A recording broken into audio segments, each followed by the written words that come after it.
year it was all Audi as Brad Jones and Cameron McConville stormed to a 1-2 finish in the Super Tourer point standings.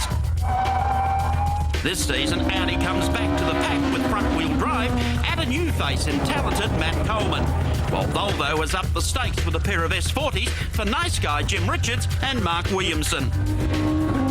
The good news continues. Paul Morris returns to chase the crown in the BMW, and then there's Super Pom Patrick Watts, who's joined the Starry and Peugeot team and plans to give his Aussie chums a touch of the glums. The road to Bathurst at this year's AMP 1000 starts here today. So sit down, buckle up, and hang on.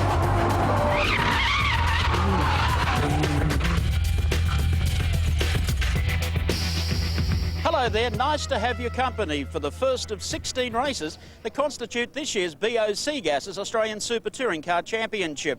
Today we greet you from the Lakeside Raceway near Brisbane. This is one gnarly little strip of bitumen. It's got practically every degree of difficulty that you would hope for.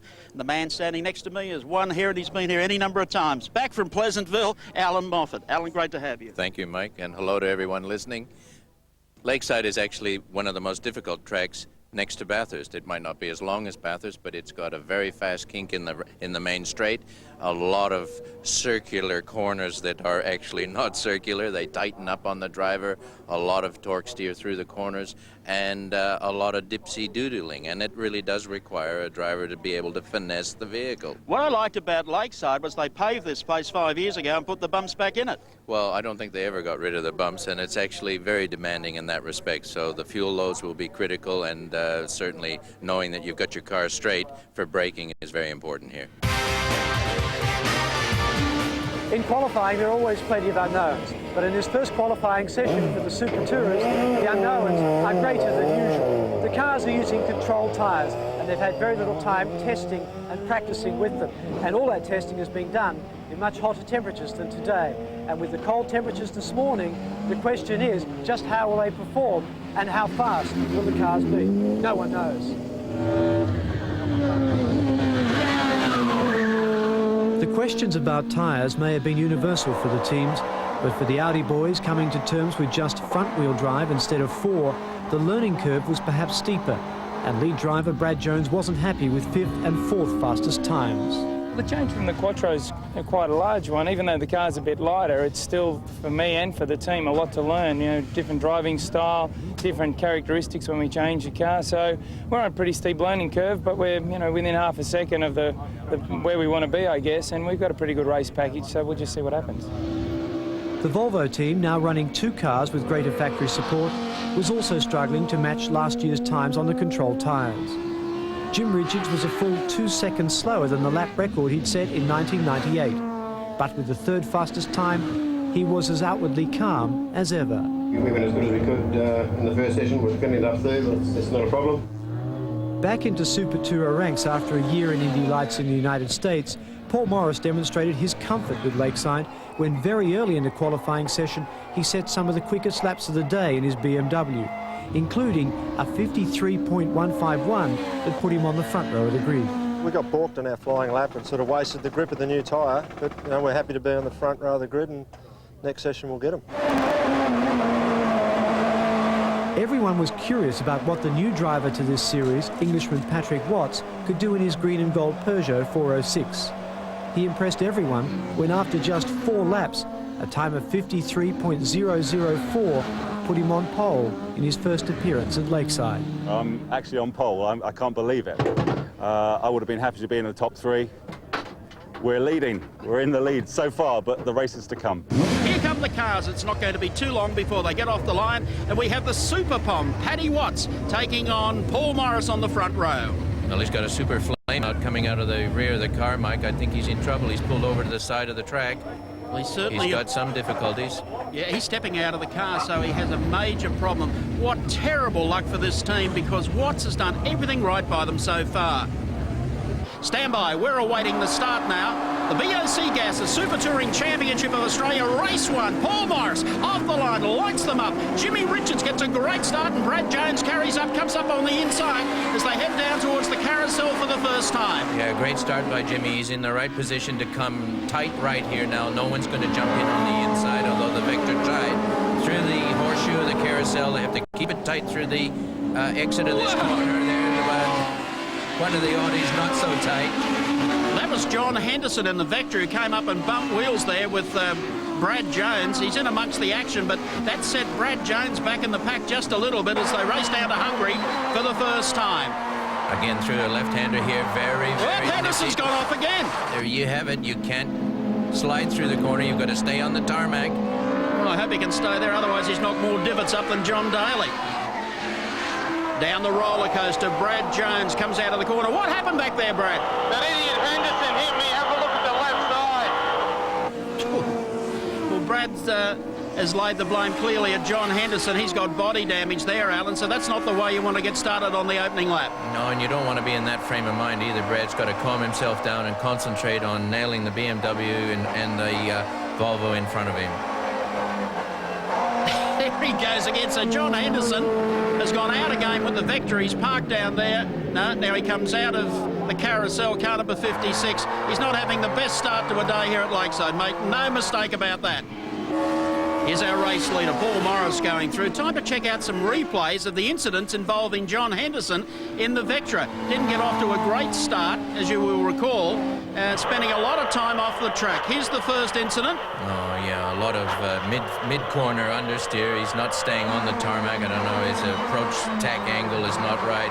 Whatever's going wrong, he's getting into a slide in the middle of the corner and just falling off the track, mate. Well, that's where he rubbed fenders there with Brad Jones and put him off onto the grass. Now he heads down to Hungary. Allan, tell me what goes wrong here. Yes, well, he's missed the corner to start with. He should have been about a car length to the left, and he just ran out of tarmac to actually execute the corner. A lot of momentum on the arrival to these corners. The brakes can't do everything. So if you don't place yourself correctly, and here again, okay, not bad placement, but he just falls off the road. The grip on the front of the car, of this car, is not giving him any help at all. Once he hits that gravel, well, he can forget it. I'd rather be behind him than alongside of him. Here's Jamie Wall in the Honda Accord, leading Mark Williamson in the second of the Volvos. And that's the battle for 6th and 7th. Allan there behind Peter Hills in the Ford Mondeo. Well, Patrick Watt sat on pole for this race, and we thought he was going to run away with it. Not so. Down in the pit area is Charles Stewart, and hopefully he can find out for us what went wrong with Patrick Watt's Peugeot. So what was the part that actually failed him? It was a little clip that holds the injector in. So when that fails, the injector comes out with a lot of fuel behind it. So I was sitting there in a little potential inferno on the grid, cranking over the engine trying to get it started. Marshals running around everywhere. You're flooded in fuel under the bonnet. I got out pretty quick. Well, a wise man knows when to quit, and that was rather wise, was showing the size of those flames that were coming out of the back of the 406.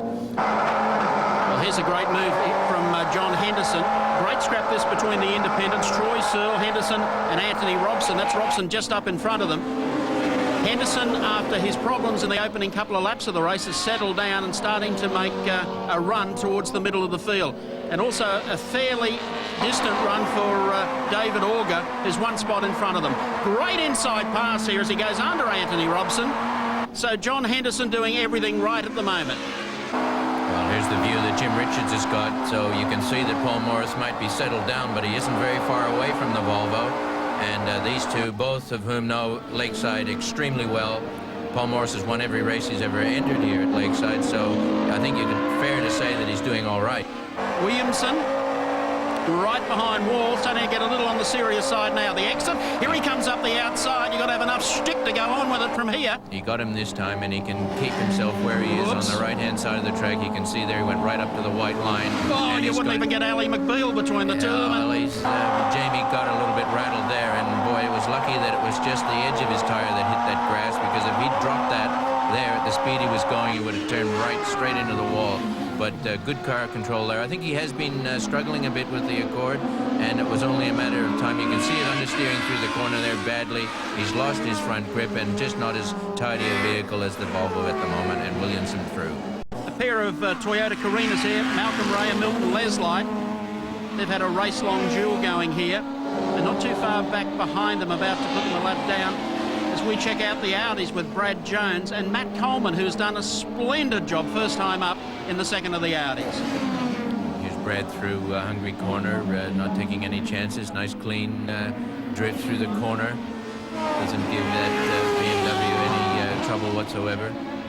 New car this year for them. Jim Cornish in the pit, so one Nissan is missing. 2 corners to go for Paul Morris of Queensland in the BMW. He's on the way down the hill, the roller coaster, and what a race. What a return to action too from Paul Morris.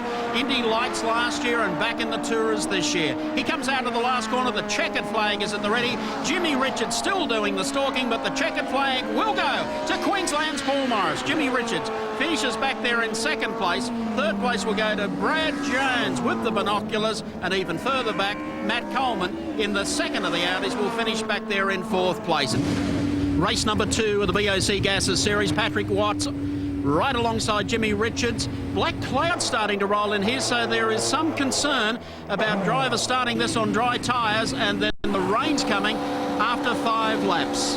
Lights about ready to turn, and off the line Patrick Watts gets away. The track is slippery as they head down to the carousel for the first time, but Watts is clear. Paul Morris goes straight out after him, and Jimmy Richards, the Rainmaster, tries to close it up, but Richards got away to an appalling start. He's back in 3rd place, and the Pom's in front. Yes, that's going to cost him dearly. Jimmy did get a bad start, but I think just a few drops of rain on the track already, Mike, and it's not so easy to get away with water on the track with dry tyres. Everyone did start on dry tyres, but as you've mentioned, those clouds are looking a little ominous. Well, outside our broadcast box, you can see just how wet the track is at the moment. Coming up on the inside here in the 2nd of the Audis, it was Coleman. Coleman making a pretty good move there on Brad Jones. Top of the hill, and Paul Morris has closed up appreciably on the tail of Patrick Watts, Starry and Peugeot as they head down the hill. Not too much between them.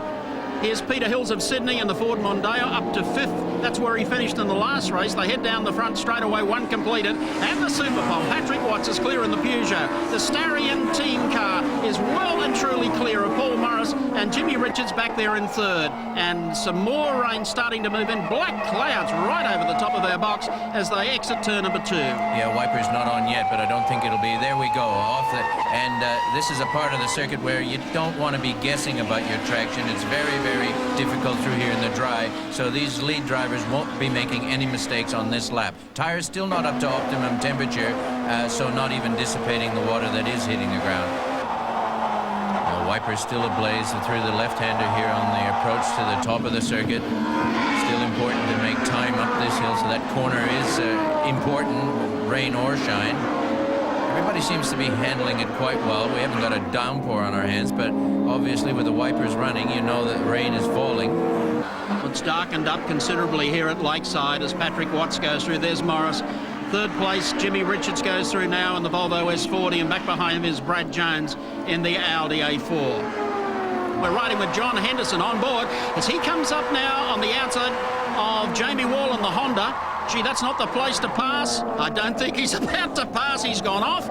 He needed to turn right, Mike. He didn't do that. He realized he wasn't going to make it, and I think wisely for the safety of the car, he just slammed it straight into the gravel.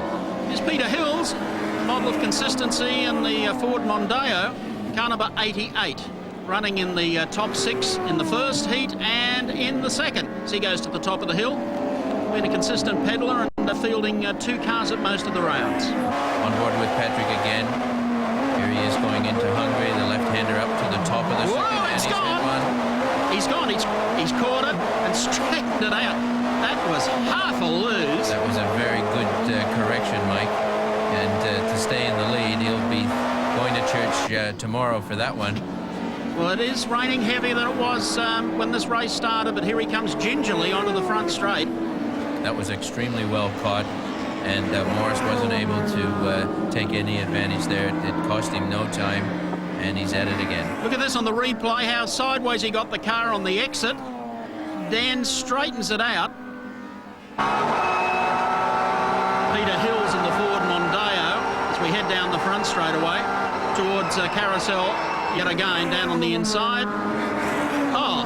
Well, that was a case of, I think, hand down on the gear lever. I'm fine. I don't really think car 11, the less light, was doing anything untoward. He will have suffered body damage on that, Mike, and there we go. One glum Mondeo. Smoking at the OK Corral. Well, have a look at this on replay and see what happened as Peter Hills came up on the inside.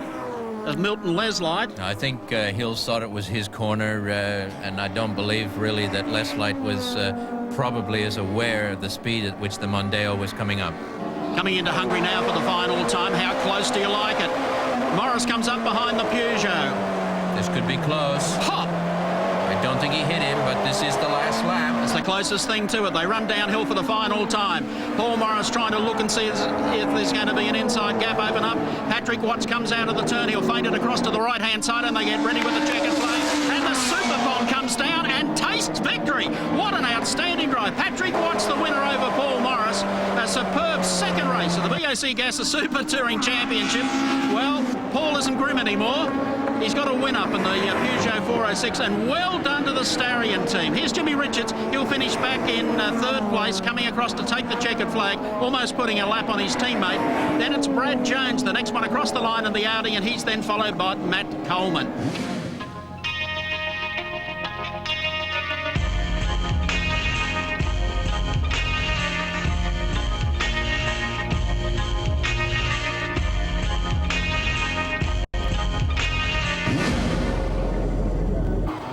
Off the start now for race number 3 of the series. Jimmy Richards on pole position.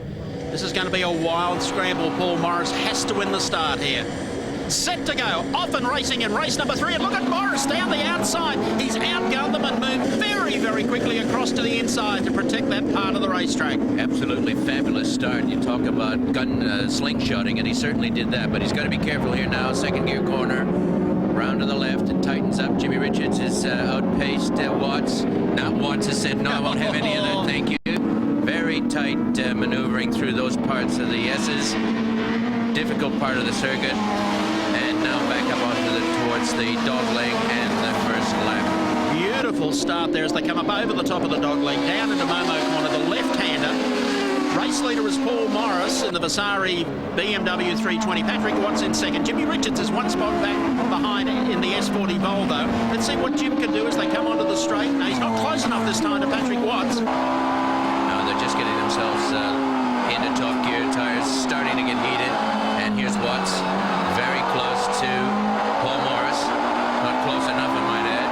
It's almost like a bump cam him out of Jim Richards' S40, looking at Watts as Watts goes out after the race leader Paul Morris through the left-hander, now up towards the dogleg, and we take the opposite look now back at Patrick Watts from our race leader Paul Morris. Every one of them on the curbs. Look at that, from one side to the other, hitting the curbs, not doing the suspension any good. Watts a little bit asleep there at the wheel. Jimmy didn't take no for an answer there. Thank you very much. I'll have second place. Here's from Patrick Watts' race cam now as he follows Jim Richards. Richard now pulls back to the inside. Has he got enough shtick here to carry on with? No, he hasn't. Adventurous move. So Paul Morris has done a splendid job so far off the second line. Take a look at the replay here from the Audi of Brad Jones. Off they go. Look to the right-hand side as Patrick Watts breaks into wheel spin, and Paul Morris straight around the outside and down to the left-hand side. He really did get a fabulous start. As you saw, the smoke coming off the front tires of Watts' Peugeot. Paul Morris is already in second gear and down on the outside. A nice move into the first corner. Oh, dip, dip, dip. And Jim will have to try and work a different way around Morris. The obvious thing is down the inside, but Morris has got that well and truly covered. One thing he can't do is drive underneath him, but I don't think you can get any closer without touching him. An absolute superb driver, Jim Richards. He doesn't touch anybody, and if it ever happens, it's pure accident. But he's controlling that car magnificently there and giving Paul Morris every go that he's entitled to. Look at Paddy the Pom and the Peugeot on the outside, just looking to see if anyone makes a mistake. Richards really working hard on Paul Morris, and Morris has done a fabulous job. He said at the head of the show he had to win the start in order to win this race. Positions Morris the leader over Richards, Watts in thirds, Jones, Coleman and Hills round out the top 5 as the race continues. Race 3 of the BOC Gasser Series up over the dogleg as we take Paul Morris with our race cam and see how busy he is. And actually you'll notice he's looking out the front of the screen and not so much in his mirrors. Yeah, well, he's checking his mirrors as well. Mike, he knows that he's got a hot Volvo right on his tail, out the window, watching his revs and the rear view mirror at the same time. It's a great little racetrack this as we go back. Jim Cornish, Anthony Robson and Roger Townsend They are chasing each other, and you see one little bounce, how unsettled the car becomes. They're really a traffic jam here, and again through the dog leg, it's really only single file. Now Robson has done the best of them. He gets out of Momo corner. Cornish is back behind him. Then it's Townsend. They make the exit to there and work the front straight one more time. Here's the approach down into the bottom of the circuit. They'll turn left through this corner and start accelerating up towards the dog leg, getting themselves placed for the punch into Momo. Here's Jim again close. He's got something on his mind here. Down onto the outside, Mike. Watch this. There's got to be a BMW in fire. There he is. Oh, fantastic move. Jimmy Richards onto the inside. I don't think Paul can stop it. What's coming down here on the inside? This is going to be interesting. There's room for one, guys. One only. Awfully tight apex for Watts. He didn't make it. That let Richards through. I think even Paul Morris might make it. No. Watts held him off in holding second. Oh, what a move. Jimmy Richards here with Patrick Watts now looking for the lead on the inside, and Paul Morris, who has led this race for 15 laps, is now back to third. The move of the race. Very, very calculated, a real professional at work. He was right on Paul Morris's hammer over the dog leg, which is a tough job in the first place. He went to the right. Morris thought he was safe, and then Jim at the last minute faded to the left and nailed Paul up onto the straight through the gears. A terrific move, and Jim Richards now holding #1 position. In the meantime, they're coming up. Peter Hill's here running in 6th place. And he's putting a little bit of pressure here. Putting a lot of pressure on him, yes. There's Coleman just holding him up a bit there. Something went wrong there. A big gap between him and Brad Jones at this stage. I think he might have a little bit of a problem on board. Hills is really harassing him now. Coming up through the left-hander. Now what's going to happen? He hasn't really got a chance here as long as Coleman positions himself, which he did. So it might have just been a momentary lapse there, a gear selection problem with Coleman's Audi, but certainly he's got Hills to contend with. Yeah, it looked a bit soft getting out of that corner. It was wavering to the left and to the right, Coleman's Audi. In the meantime, Peter Hills, as we move on to the last lap, takes that position away from the Audi driver. Not too much in it. They're still battling for that as we pick up on our race leader, Jimmy Richards. What a splendid race this has been. Race number 3 of the series as they come down towards Momo corner for the final time. Gentlemen, Jimmy Richards has set the pace here all weekend in all the practice sessions, the untimed and the 2 qualifying sessions. Last corner, checkered flag at the ready as he makes his way out of the turn. Patrick Watts and Paul Morris side by side as they come across the line. Richards the winner, Watts second, Morris takes third, and a terrific response from a very, very healthy crowd here today at Oran Park. The grid is set. Can Jimmy Richards win the start here, or will it be Pistol Pack and Paul Morris? Go out of the Morris between the pair of them, and off he goes down the inside to try and cover his bases before they make it to the first turn. That's 2 out of 2 for Paul Morris. He's done it again, and very, very nice slingshot effect. Still a fight between Jimmy Richards and the Peugeot for second and third. Jimmy happy to be in second at the moment. Down through the S's, you see the slingshot effect that Morris had. He's got 2 car lengths on the field, but as we've seen in late race 3, the Volvo and the Peugeot come back with a vengeance. Peter Hills off to a brilliant start there, up to 4th place as they make the run out of Momo corner. Now back onto the start finishing straight. 1 lap is done and there's 33 to run. Race 4 of the BOC Gases Super Touring Championship. Morris the leader over Richards, Watts, Hills, Jones and John Henderson up into the top 6 as they take it left into turn number 1. Tell you what, Richards is not going to sit around here and take another 15 laps to deal with Paul Morris. I would think that the tyres are a bit on the sloppy side on the Bimmer. I think they may have been, although Paul normally knows how to nurse it, but Jim is all over him at the moment. And how close can you get? You couldn't put a tissue paper there between bumper bars, but in the process, as Jim was fooling around or whatever he was thinking about doing, maybe he felt or was chastising himself for getting a bit too closely. Patrick Watts took advantage of a situation and passed Jim Richards. Richards giving chase after Watts. Watts very quickly moving his way from here on across to the left-hand side. Jimmy Richards with a 43.97 fast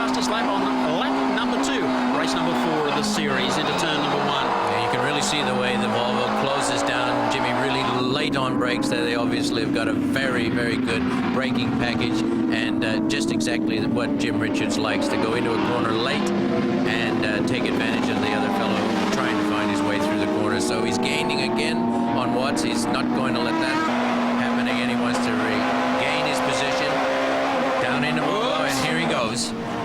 Watts, yes, straight to the inside. Beautiful pass. That time got him on the inside. Didn't have to pull one of those beautiful outside passes coming off the turn.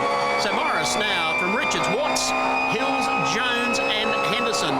That's the top order as they head down to turn number 1. Richards, after disposing of Patrick Watts, now makes it up into second.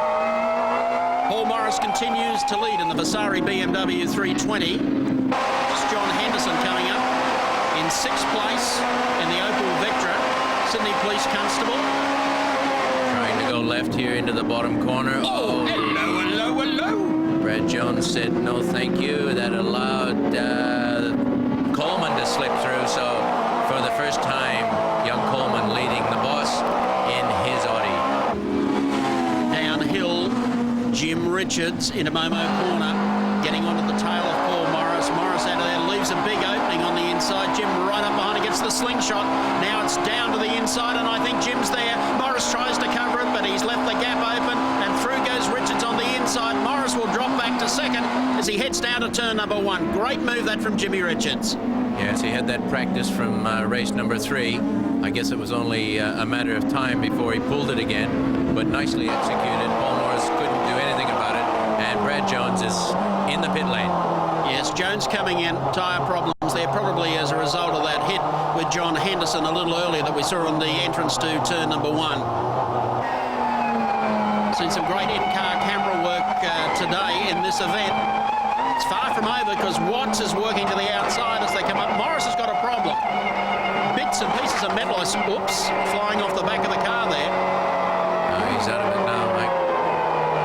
Definitely. Not discussing it with the pit crew. He's dejected. He knows he's gone. Could be a gearbox. Well, Morris is out of contention and he's limping back into the pit area. I saw some metal flying off the car there on the shot just before whatever happened and whatever broke, but it was certainly pretty noisy. So Morris heads into the pit area. There it is on the racetrack. I'd say it's a shaft that's... I think you might call that a drive shaft. Well, that's what's happened. So Paul Morris steps from his car. Jimmy Richards has decided to come into the pits now. As we've seen on every lap, Mike, the fellas are riding the curbs, and they're a bit more than curbs. They're corrugated curbs, and very hard on the transmission. But his hand out of the way in time. That certainly did. That was a good stop. Here comes Watts. Now the safety car is coming. I can't believe that they brought the car out because of what fell off Morris's car, but Watts has come in while the safety car has gone out onto the circuit. And trouble here, the wheel, he can't get it. Not enough air going into the car. The jacks haven't gone up onto their full extension, and he can't get the wheel off. They're struggling to get the onboard air. He's charging up more pressure, but it's the fitting there, not a lot. Finally, on all the 4 jacks, smoke coming off the brake pads, not off the tire, and just about ready to, but now, okay, pull the lever. But then again, they could take their time. They got the advantage of the pace car, actually, mate. As he comes out, you can see the sign there, SC. The safety car is out on the circuit. Now, that could play into Patrick Watts' hands. Jim Richards did his pit stop under the green. These guys have done their stop under the safety car, and there is the car on the circuit. Well, to our way of thinking, I think they've just given us a lap ahead of everybody. And I think Patrick Watts came in under the yellow, and so did Coleman, which the rules state that you can't do that. So I think this could go on for a long time tonight after the race is won. However, at this stage, the pace car continues. We're riding with Patrick Watts. Now, they come back out of this corner onto the front straightaway, so the pace car has gone to the pits. Patrick Watts, I don't think, is too far off believing that he's in the lead as he zips down here on the inside. Better be careful. Now, that's Matthew Coleman. He believes he has the corner, and he's got it still, tenuous as it might be. But certainly Watts has been extremely fast through the S's, and watch when he turns left here, he's going to gather up the Audi on the shelf here, place nicely just as they go over the dog leg. He's within striking distance now to make a move. Brad Jones witnessing all of this. Here he comes. He's taking it. And he'll stay with him now and gun it down the straight, and he's nicely positioned to be on the inside as they turn left at the end of the main straight. Well, Patrick is probably getting messages from his pits that he's in front. There he goes up on the inside of Matthew Coleman. Now, Richards, with still enough time to win this, I guess, when I say win it, he may well be the technical leader. Who knows?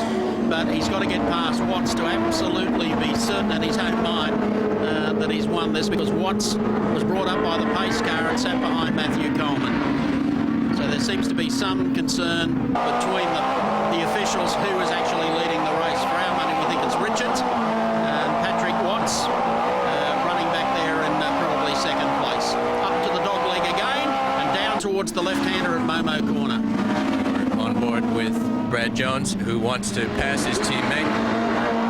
He does so on the inside of Momo, takes him up the main straight. I'll give you another little driving lesson, is what he's just said. He's a good lad, Matthew Coleman. I think he's got a ton of promise. He also helped bring some support sponsorship to Audi as Jim comes down this time behind Matt Coleman and takes him on the inside. So he is really zooming up through the field. He wants to be in front of Watts. He went to move over a little, and Coleman wasn't prepared for that. Yeah, there's probably a little traffic going on between the Volvo pits and Jim Richards at the moment. They won't be too certain about the fracas that took place with the safety car, and as such, they're trying to make every lap a winning one if they can. The S40 of Jim Richards. On the fly. He is certainly on the fly, coming up to tail Brad Jones. Patrick Watts is just up ahead, so he's been able to carve into that lead that Patrick Watts has on the racetrack as they come down to Momo Corner. Look at this, straight up on the inside. Fantastic handling. The Volvo really, Jim is placing it wherever he wants. Brad Jones didn't do him any favors there. He held his line, and Jim had to get around him the hard way, which he did. Quite amazing speed through that corner.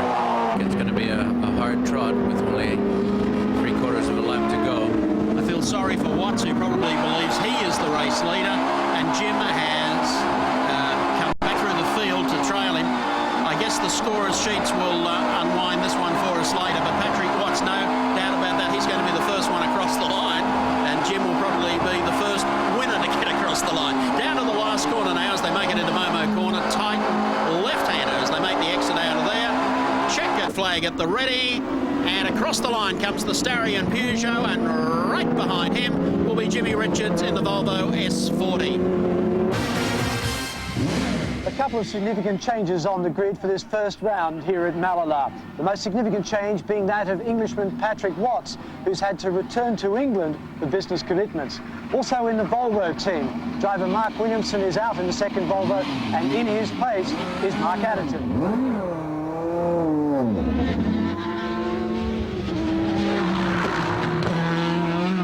Another change involves the Honda Accord, formerly driven by Englishman Jamie Wall. Anthony Robson has moved into the driver's seat, preferring it to his aging BMW. And Troy Searle is back behind the wheel of his BMW, taking over from his brother Luke, who drove in the first 2 rounds. The car also has a new paint job and a new sponsorship arrangement, now being campaigned under the Acme banner.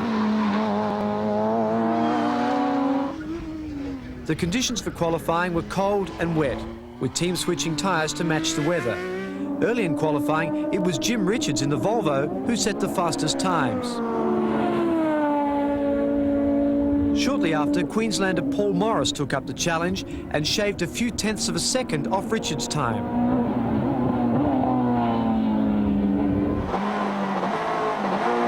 Defending champion Brad Jones was also in the hunt, at one point holding pole position. New Volvo driver Mark Adderton looked impressive with one fast lap and then returned to the pits to watch what unfolded. It was to be a mistake as others stayed out and kept going faster. One to close in on his time and then improve on it was Audi's impressive rookie Matthew Coleman, managing a 1:13, third fastest and half a second faster than his boss Brad Jones in the other Audi. Anthony Robson was showing his adaptation to front-wheel drive was going to be very quick when he posted the 5th fastest time, the best by one of the independents. In the slippery track conditions, which saw many excursions onto the infield, Peugeot driver Tony Newman also managed a few fast laps before finding his limits. And while all this was going on, Richards and Morris continued their dogfight. First one going faster, then the other. The two stayed out for around 20 laps in the qualifying session, just getting faster and faster. Their first laps were around the 1:20 mark, but as they pushed each other, the times tumbled. 10 times the Volvo driver improved his time, only to see it bettered by Morris. Finally, it was Morris who recorded his first pole of the year with a 1:12.3, with some kamikaze braking moves down the back straight. Both drivers afterwards delighted to be on the front row after such a tight battle. Let me tell you, it has just started to bucket down here. Yes, Mike, this is not the time you want to see it really going mad. Even the warm-up laps weren't too bad, but it's absolutely belting down now. Good start by Paul Morris. Jimmy Richards a bit slow off the line. Matt Coleman slipped his Audi into 3rd. A very good start from him. Well, gee, that was an electric start from Paul Morris and an absolute blotter from Jimmy Richards, who is usually so quick in the rain. They come through the first turn and work the short straight, and they are treating this very gingerly, let me tell you, because it has bucketed only in the last 3 to 4 minutes before the start of this race. Yes, no heat in the tire. Well, already what, Dean Canto in the Mondeo, he's out. Obviously, something slipped up on him there on the opening lap. Good start there from John Henderson too, Allan, in the Opal. He's made it up into, I think, 3rd or 4th. And Jimmy Richards is going to have to play catch-up in this one. Look, we can hardly see, or the drivers can hardly see, and that's the view they've got, so you can imagine how treacherous it is. It takes a very experienced driver to be able to capitalize on bad situations like this, so expect to watch Richards come through, but it's going to take him some time. He's going to have to be careful just getting through traffic. Brad Jones runs in 5th in the Audi Sport Australia entry. Number 1, the national champ. And not too happy he didn't make it. You heard him thrashing through the gears. They're trying to pull it up. Perhaps just misjudged his braking a little bit, but whatever the case, he's kept it going and not got bogged down in the mud. But a bad break for Brad Jones. So the positions haven't changed. Paul Morris at the head of the field. Jim Richards now up to 2nd. Matt Coleman is back into 3rd. Then it's John Henderson in 4th place. That's the order as they come down the start-finishing straight one more time. Some of the other drivers that we've been following, David Auger going through in the Alpha. Jim Cornish is... some of your best mates never leave you behind. Jim Cornish has gone around there. Visit your vet. I'd say he would be pretty miffed about that. Have a look at this on replay. This is Troy Searle coming down the back straight into... straight into him. Well, there's again is an example of not braking soon enough, wet conditions, and he's kicking himself. The gearbox can't do much in the rain, Mike. If they start slamming it down through the gears, then they just lock up the wheels. So Troy Searle's come in and said, is there something wrong with the front of the car? That guy backed up on me. My blinkers aren't working. Here they are tearing the whole of the Nissan apart. Lucky that he didn't get damage to the fuel cell.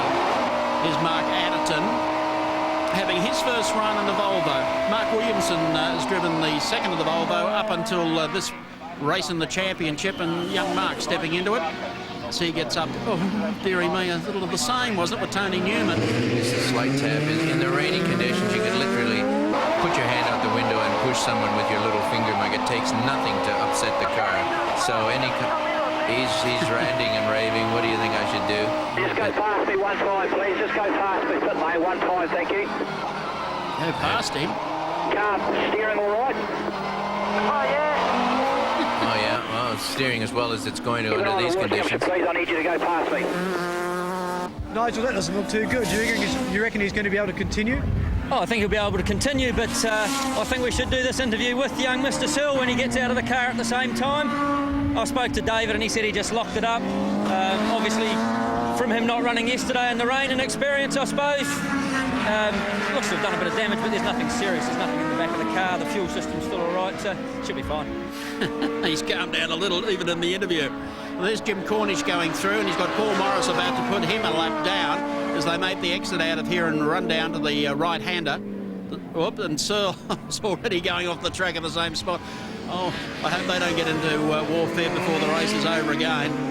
Well, it shows that he was having trouble with that corner the whole time, Mike, and honestly, driving straight into your opposition, I'm sure they'll have words after the race, but look at this. Here's Mark Adderton, the second of the Volvos. He's done very well, acquitted himself well. Actually, it's stride out. Look at the inside line there, Al. Yeah, and look how he's creeping, almost hitting the little ripple strip there on the kink through the back straight. Just every little millimeter counts. Well, not that way it doesn't. You still have to keep it on the track, Mark. So he's having a pretty strong introduction to Super Touring racing. Brad Jones runs 8th. Hello! He's gone very agriculture again, as young Bradley. I think when we talk to Brad after the race, he'll tell us that he's having a little trouble with his gearbox. It just doesn't seem to be engaging and helping him at the last minute when he needs that retardation from the transmission. Well, here's the battle for 10th and 11th between Tony Newman and Aaron McGill. They've been nose to tail for the last couple of laps of this race, so 10 battles 9 as they run down the front straight into the right-hander. Anthony Robson coming down here in the Tyner Honda. That's enough, Anthony. We can see the front of the car. Oh, you're having trouble down there, Mike. It's yes, I know. Don't swear. Absolute idiot. He's really chastising himself, and so he should. He didn't get on the brakes soon enough and paid the penalty. Oops. Look, they're all coming in here. It's almost as if this is McDonald's pool in here. It's like a drive-through, isn't it? Here they come down the back straight. Jimmy Richards, last lap, last time to have a good shot here. Paul Morris, study of concentration as he runs in. A couple of corners to go. Oh, and Richards has gone off. Well, it happens to the best of them. Here's Jim's thrown it away. You're not going to have to give Paul Morrison anything more, Mike. No, he's won it. Well, Jim saved everything for the last couple of laps and threw everything at Paul Morris, but just couldn't manage to pull it off. Coming into the S's for the final time, and the Vasari 320 BMW, car number 23. This will bolster his points chase as he comes out of the last corner, hands in the air, and the cat and mouse game this afternoon, and race number 5 goes to Paul Morris of Queensland. Well done, Paul. A great drive. Jimmy Richards will be frustrated, but at least he picked up the pieces, got the threads together, and finishes back in second place. Extremely well driven. He did. He blocked where he had to. He made it impossible for Jim Richards to get around, and that's a lot of doing in itself. Well, very cool here at Manalar Raceway, but the wet weather of the previous race has gone completely. Green flag, the grid is now set. Paul Morris ready to run, and he's got Jim Richards who'll be out for a very quick start. There's Morris as we take the side-on shot. Just as he's got it on full rev, and he's off the line. Jim Richards, I thought, may have won the start, and Morris moves to the right-hand side of the racetrack very, very quickly. Also, Mark Adderton off to a very good start, and Peter Hill's up on the inside of him. Another beautiful start by Paul Morris, absolutely on the rev limiter. The flames coming out the back of the pipe. He got a brilliant start. Jim Richards showing that he can make up time in the dry, and Brad Jones trying to make time down pit straight as well on the opening lap. But here's Paul Morris into the horseshoe for the first lap. Jim Richards very close this time. Well, this is race 6 of the BOC Super Series. One going very wide. That time was Jim Cornish. So Jim gets back in line, and Brad Jones having to do this almost from the back of the field after a very poor finishing effort in race number 5. Speed Trap shows the cars running 219 kilometres an hour as they head into the right-hander. Nothing shabby about that, but here we go through the hairpin at the end of the back straight. Everybody pretty tidy on the opening lap. Let's see what happens down through the S's. What kind of a lead. Morris already taking the inside line. Jim Richards, obviously, after the drubbing he got in the rain, is taking no chances. He wants to let Paul Morris know he means business from the very first lap on this occasion. Well, he had to sit round in the wet in the previous race. Here are the positions. Morris, the leader from Richards, Hills, Henderson, Adderton, and young Matt Coleman runs in 6th spot as Jim Richards moves right up on the tail of the Vasari BMW 320 and was trying to edge across to the right-hand side. Jimmy Richards, 2nd place, sitting right underneath the BMW 320, up on the inside and feints it across if he can to the right hand, but already Paul Morris is over there. If you're going to pass him, you have to do it inside the white line on the grass. And here we go down past the pits. Right-hander, you can see Jim fading left. He's going to come through on the inside and hope that Paul's going wide, but Morris got his BMW under full control, driving it beautifully, and Jim Richards is going to have to work extremely hard to get by the young Queenslander. Car number 4 and car number 2 added Mark Adderton, and also on the outside him was Matthew Coleman, and then Brad Jones starting to come into the picture after starting at the back of the field. Now it's Coleman down on the inside here of Mark Adderton. Didn't have a really brilliant race in the rain. He looks good here in the driver. And here's Brad Jones still trying to, he'd like to get back right close to his teammate. He wants to see the young fellow in action. As Richards comes down one more time, just down on the outside, and he's just trying more. Jim doesn't touch anyone. Well, that one is more a case of Paul repositioning himself, but a very smart move on Jim Richards' part there. He wanted to get up and rub door handles with him. That's fair enough. All's fair in love and war, but he has to be up alongside him to be able to capitalize on that move. So very good strategic driving on the part, I should say tactical driving on the part of Paul Morris. He's doing a superb job of keeping his BMW in front here at the moment. We're on board with Peter Hills in the Ford Mondeo, the night racing entry 88. And he has closed up right behind John Henderson. Boy, that was a mistake if you ever saw one. I don't know what happened under the in the cockpit of that one, but to knock a fellow out like that, I think there'll be words after this race, Mike. Now August thought, well, I think I'm a bit quicker than these two. It's just the passing that worries me. So he makes a move down the outside. There's no passing room there. As he was that slow that he selected another gear at the last minute. Tell you what, though, Aaron McGill's done a pretty good job of holding them up. Auger looks to the inside. That doesn't work. Searle gets back in line behind them. Having a terrific dice here. So McGill comes down, uses the right-hand lane. That's come from the Paul Morris textbook. Yeah, suicide lane as well, and not paying that. Oh, watch it. Hang on to it there.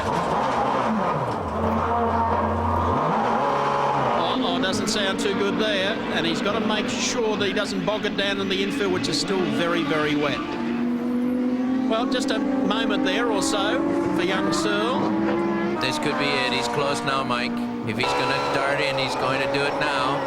It's going to be a big move down the outside and fade it again. See if he can get him underneath. On the exit, coming up to the S's, only 2 corners to go. There's Morris into the left-hander. Now they sweep out of here into the right-hander. Tell you what, Morris he planned that as well as you possibly could, and Jim did everything he could as well as he could. One more stab, he wants to come through, again on the inside, a stab, good. Morris placed it where he couldn't utilize the traction he had.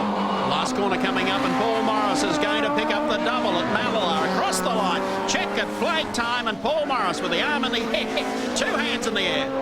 Today's 7th and 8th races of the BOC Gases Australian Super Touring Championship come to you from the Winton Raceway in northeastern Victoria. The Benalla Raceway has been one of Australia's flattest but most spectacular tracks, as I'm sure you would agree, Allan Moffat. Yes, I had my first race here a few years ago, Mike, and it's served Victorian motor racing very well. We have a new format, 3 races, going to make life a little more difficult for the crews today. Well, more difficult for them, but more entertaining for us on Channel 7 and also for the spectators. One thing that we do have today is we have a very tight championship chase. Jimmy Richards has a 10-point buffer over Paul Morris, and he's on pole position.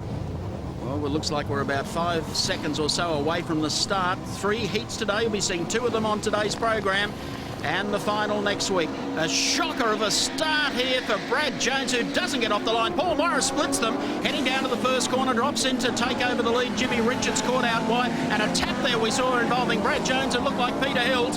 There's Aaron McGill. He's gone very wide, and the Trinidad car as they make it through the second turn. Looking back in the pack, there's Alan Letcher going through car number 7 and Tony Newman down the outside. Not much room there. Not much at all. Touch there, Mike. Look, both of them off already. First lap. This is just real hard luck. I don't know whether you'd call that a racing incident. Certainly Letcher didn't leave Tony Newman much room. Well, the field goes through. There's David Auger back in the Alpha 155. So after a pretty scrappy start, Paul Morris has gone through to take over the lead. Peter Hills here coming through. Another great start by Paul Morris. Jimmy Richards didn't do a bad start, Mike, but the rear-wheel drive BMW, he just slingshotted himself into the lead, and here he comes now up towards the back of the pits. Gee, look at the lead that he's got, and there's smoke coming out of Peter Hills there, I noticed, with his hand out the window, and I noticed a red flag out as well, so this event may well be red flag. Yes, a red flag out there. Hill's doing the right thing with his arm in the air. The other drivers obviously not quite aware of the fact that they've been summoned by a red flag. There we see it on the start-finish line, and all cars are to pull up. I noticed some smoke out of Hill's car. I think that maybe could have something to do with the touch he had with Brad Jones in the first corner. We'll have a look at this on replay. First of all, this incident between Letcher and Newman.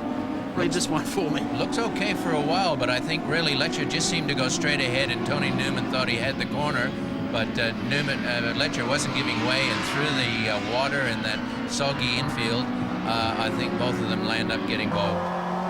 Once again, here's Newman coming down the outside. Look at the amount of track. Very close company here, Mike.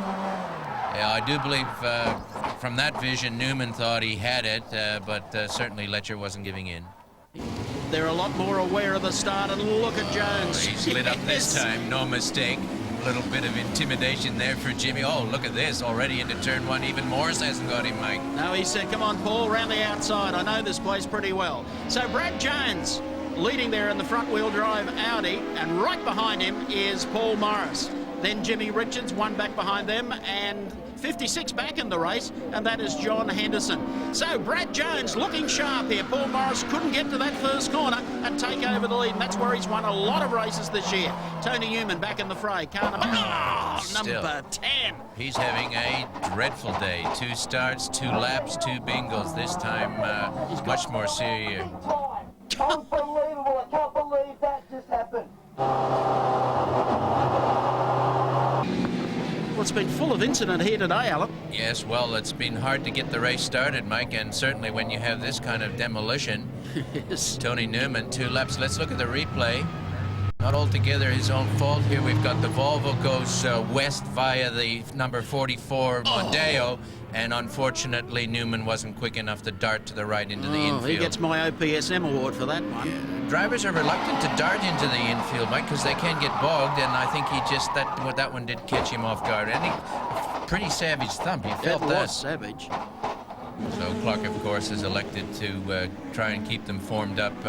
Doesn't want another start. 3 in a row is a little bit hard, so here he's peeled off and we're back in business. Coming down here, Matthew Coleman, who's been really pressing hard on John Henderson. They're through turn 1, down the inside run. They've touched. Touch there, Mike. Oh, look at this, and it's really sent Henderson off and into the sand. He won't be able to get out of there. Tough luck for the Sydney Constable. Very tough luck. He's been doing very well in his Holden Vectra. Let's just see how it goes. Oh, yes, and it unsettled Coleman in the process. He recovered well, but certainly John Henderson and the Royal Australian salute. Yes, hello, hello, hello. He didn't appreciate that. And here we have Jim still being harassed. Whoa, not as polite as Jim was to Paul in South Australia a few weeks ago. Paul getting quite aggressive there, not very gentlemanly. So he's frustrated with the fact that the Volvo's in front of him this weekend. Might be a few words between these two after the race. I think so, because I think Jim did a sterling job at Malala in South Australia, having to put up with another car in front of him. He could have done the same thing on many occasions over there. Didn't touch Paul Morris the whole day. Some scraps through the S's, but Paul was very, very aggressive there, and I don't think we'll get too many raps from Jim on that one. So Bradley Jones leads in car number 1, the Audi. Matthew Coleman in 4th, so 1 and 4 for the Audi team today, separated, of course, by Paul Morris and Jim Richards, and they're just in front of Matthew Coleman as they come through the S's and across the start-finishing line once again. Down into turn 1, it dips down, turns right, bit of a sharp shoot down into this bottom corner, but look, the Audi really flying through there. He's holding his advantage that he had. I think he's on his way to victory, Allan. They're on their last lap. They're on their last lap, and Brad Jones is the race leader, looking at becoming the first driver to put Audi with a front-wheel drive touring car victory anywhere in the world, and that's quite an achievement because he's been battling difficulties and setting up of cars throughout the 99 season. Jimmy Richards still on the tail of Paul Morris as they go through this corner, but they're headed for the checkered flag. Be good to see Brad Jones. That'll give him a little a little push along and also give Kim Jones That just a pat on the back for good hard work. The Australian ingenuity is famous around the world, and money's not the sole factor in this business. Like, these fellows have worked hard. They got a fabulous workshop in Albury, and they really do apply themselves. They certainly do. Didn't look too good at the beginning of the season. He's come good at the right time, halfway through, or before halfway through the season. They'll come out of the line, and no doubt about who's going to win this race today.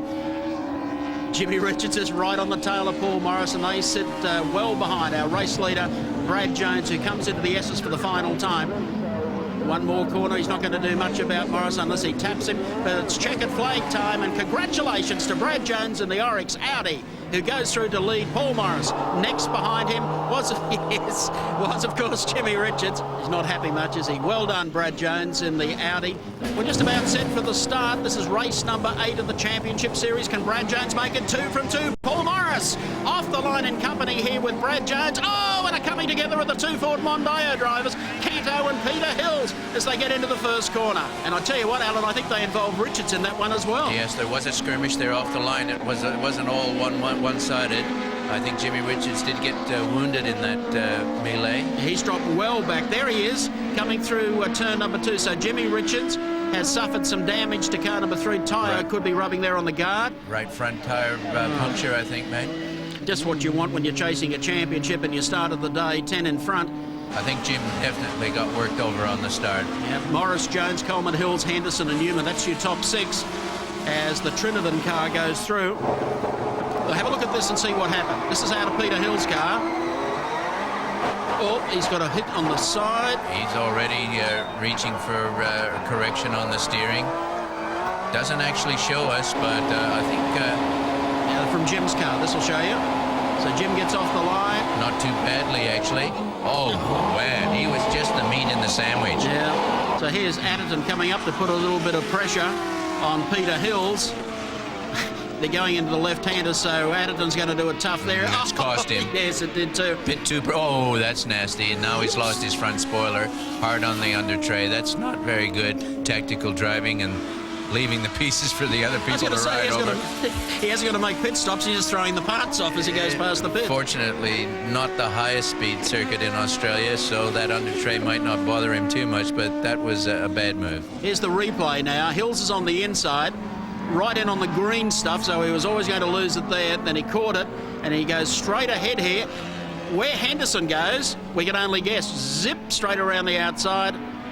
Whew, he just made it through there. Brad Jones still harassing Morris.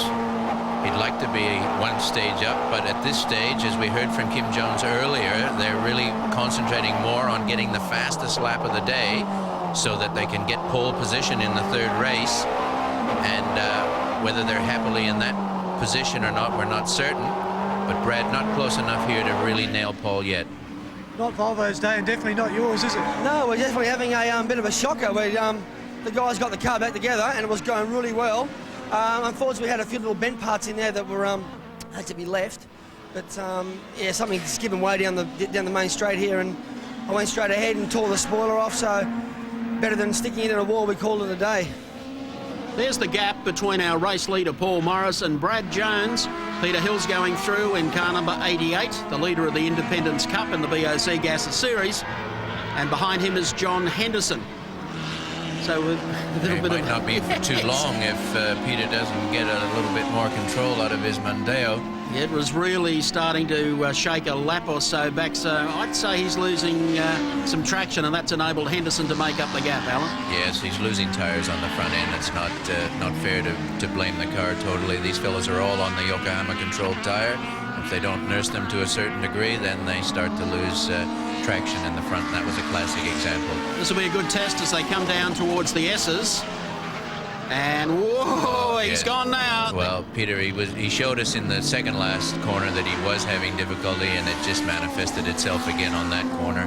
Mr. Thrills, Peter Hill's coming out of... lucky to get through that boggy section there with the front spoiler still in peace. Well, he's only got one to go, but we'll have a look at this on the replay. In under Malcolm Ray. That is what you call a full-blooded slide. He actually went in a bit too... he overcooked it. He didn't have the stopping power that he needed after pulling that maneuver on the Vectra, and he virtually ran out of real estate. He had to slide through the corner, so can't really blame the tires on that occasion. Well, they're on their last lap, and Tony Newman running in 7th position as they go down to turn number 1. Yes, you need some tyres with grip, someone said. Well, It's been a very hard weekend for him. It certainly has been. Here's our race leader, Paul Morris. Right behind him is Bradley Jones. Good day for Brad. Won the first heat. Is going to finish second in heat number 2.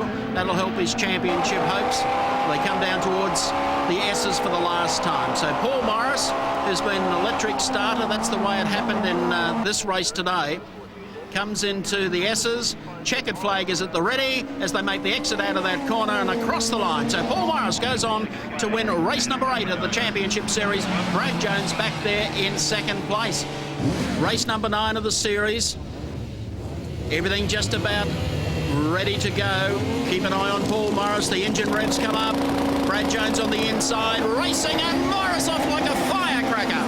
Gets through very, very smartly to lead them down the front straightaway. Brad Jones moves over just a little bit, drops into second. Matthew Coleman up amongst them there with Jimmy Richards, so we've got a great start. Yes, a fabulous start again by Paul Morris. He certainly knows how to do that. Not such a good go here by Matthew Coleman. Cold tires, got it a little bit into an oversteer slide. Cost him dearly. But here we are with Brad Jones. It's a big gap that Morris has got already. He's in the spot of bother here.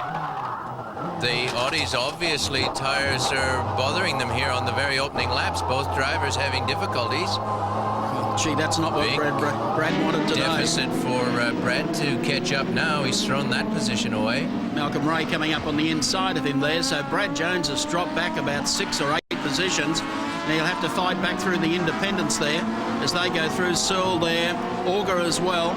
But Paul Morris in car number 23, the Vasari BMW 320. Doing very well as John Henderson comes on the inside here of Hills as they run down the opposite side of the pit straight here. And these two have been tussling all day. I think John Henderson's getting a little tired of it. He'd like to get on top of this scrap. He's certainly trying his best. Doing well.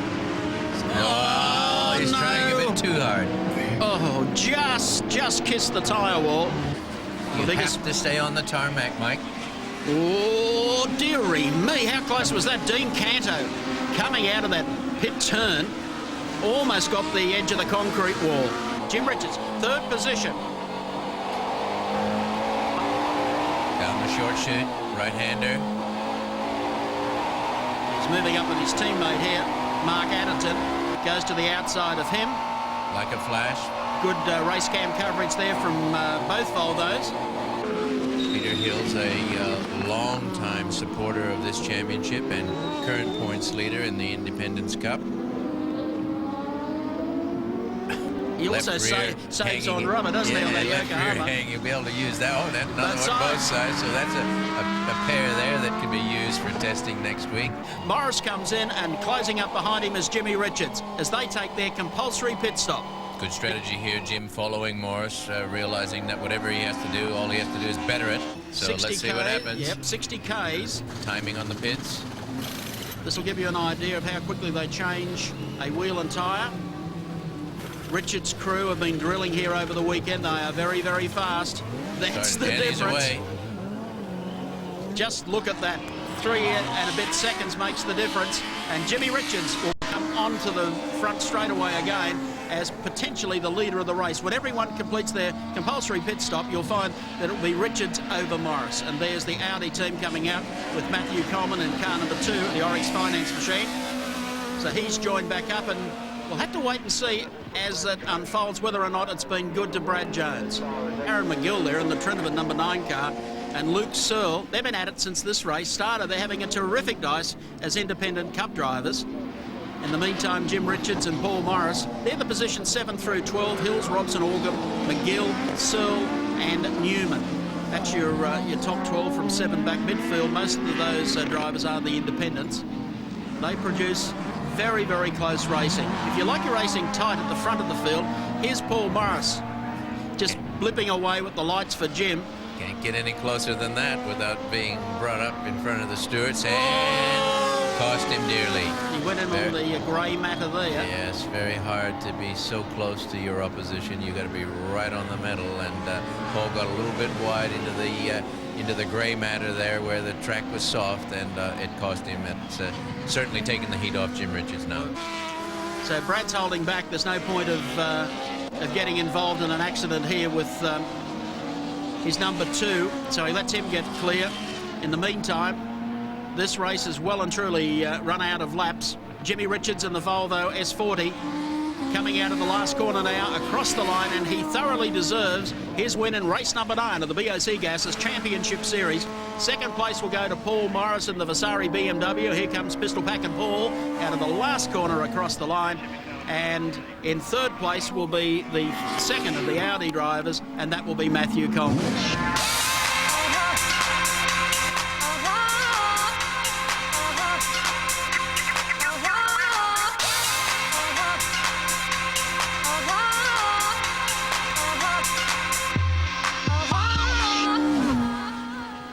Terrific crowd in attendance and a 19-car field for heat number 1. We take Dean Canto's race cam. He qualified 7th. We'll keep an eye on him.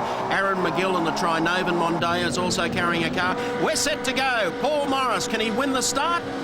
You betcha. Straight off the line. Brad Jones battling to stay with him as they head downhill to the left-hander at Yokohama corner. Yeah, a superb start by the BMW. He's got the advantage of the rear-wheel drive, but the rest of the field are very close, Mike, and here we go. The Volvo's through. Looks like Jim Richards on the inside. Little bit of leeway there by his teammate. Yes, here comes Jim.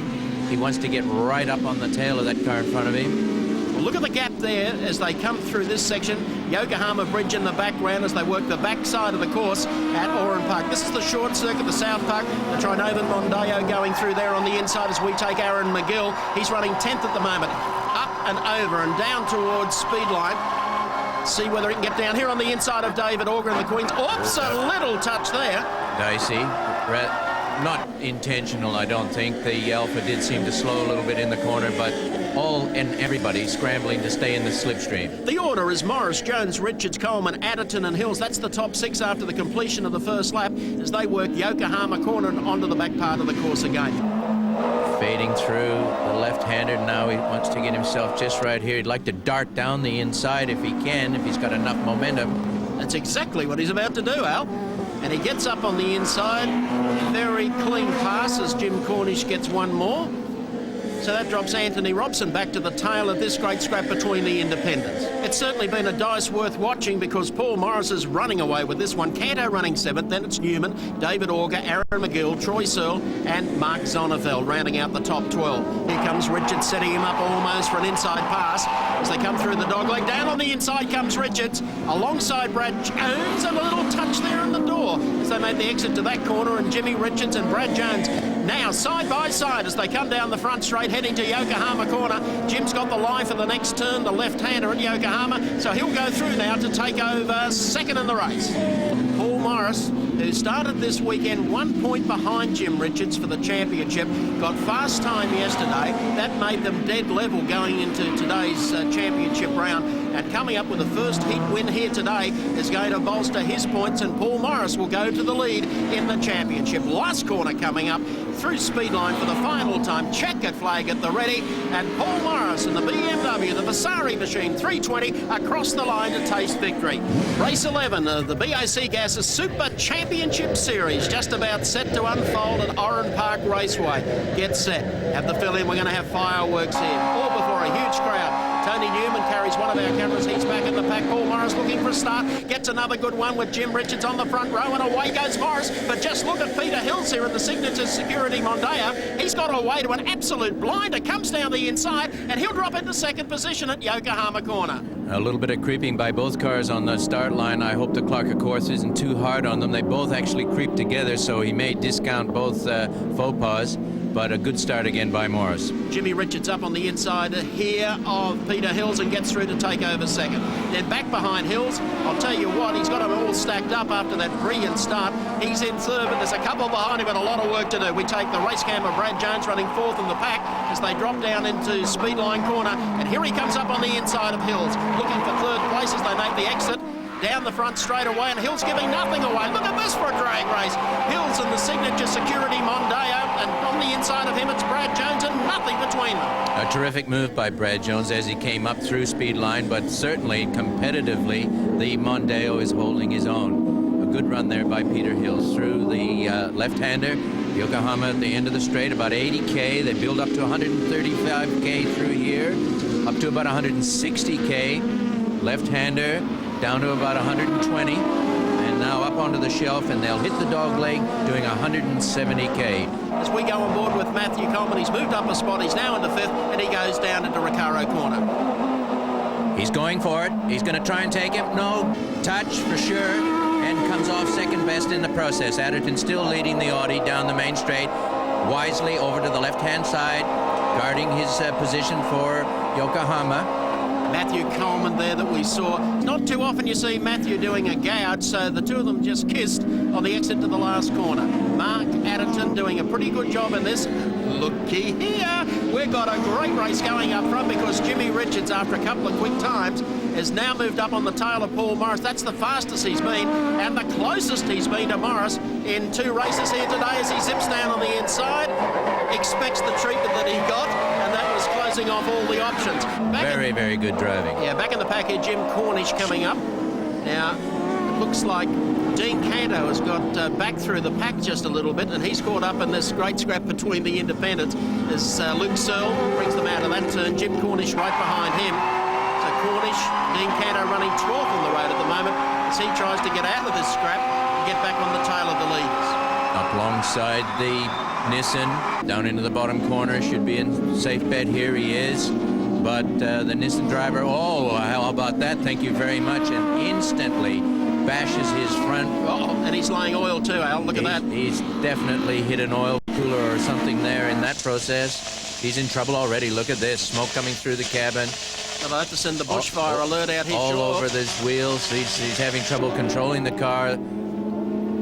Smoke on the exhaust pipes, but more importantly on his wheels.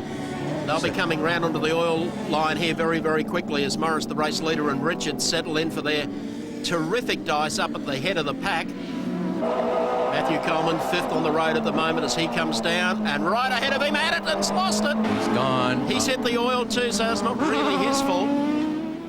There's plenty of it there. Let me tell you, Jim Cornish has laid a slick around here. They're coming up on Allan Letcher in the BMW as they approach Yokohama corner, and maybe Letcher, let's hope that he doesn't play a major role in this because Jim is setting it up to make a big run. No, he is going to cause trouble, Mike. Here he is, too slow for Morris. Morris is boxed in. Jim is trying to get around the outside. 3 of them now. Letcher upsetting Jim's run through the corner. Morris really got away with that extremely well. Good driving on his part. Jimmy wasn't just able to capitalize. As we go on board with Dean Canto running 14th as he makes the exit out of the corner. And for the last time, I think, Mike. I'd agree with you there, Alan. And on the brakes hard by Richards. Can't get any closer without hitting. We've got traffic again. Morris will be placing himself right in the middle of the track so that Jim can't get by. Again, wanting to get some momentum here through the fast right-hander. We've got Aaron McGill there in the Trinovan car. The Mondeo steps out, and that allows these two to race side by side. It's close up here. Nothing between them, and Richards straight across the ripple strips and drops in behind as they go down to Momo corner. He really clouded that ripple strip and on the grass as well, and that's where he lost his momentum. He had to take that, but...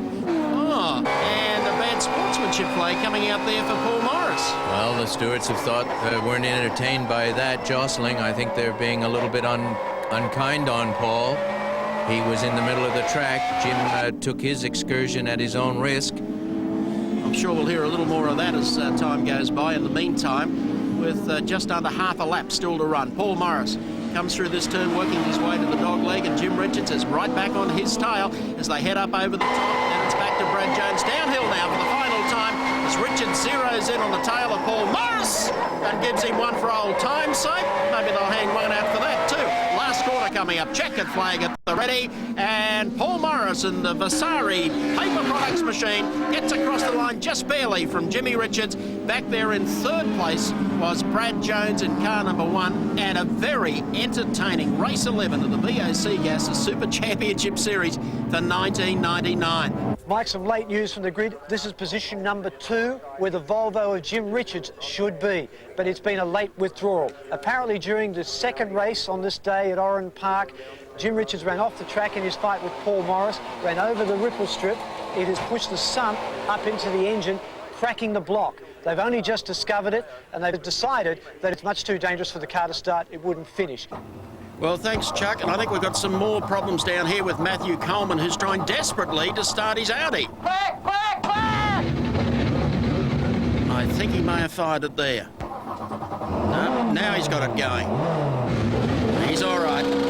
All right, set for the start, Paul Morris, the human cannon. Look at him off the line, and away he goes. And a great start there from Peter Hills, who just squeezes between two. Takes over second on the run downhill to the left-hander. Paul Morris and the BMW for Vasari is out in front. Peter Hills drops into second place. Then caught on the outside there was Brad Jones as they headed into the bottom corner. Well, if Peter Hills ever qualifies on the front row, Mike, he is going to be a blitzer. It'll be a tough car that gets by him. A fabulous start by Paul Morris normally.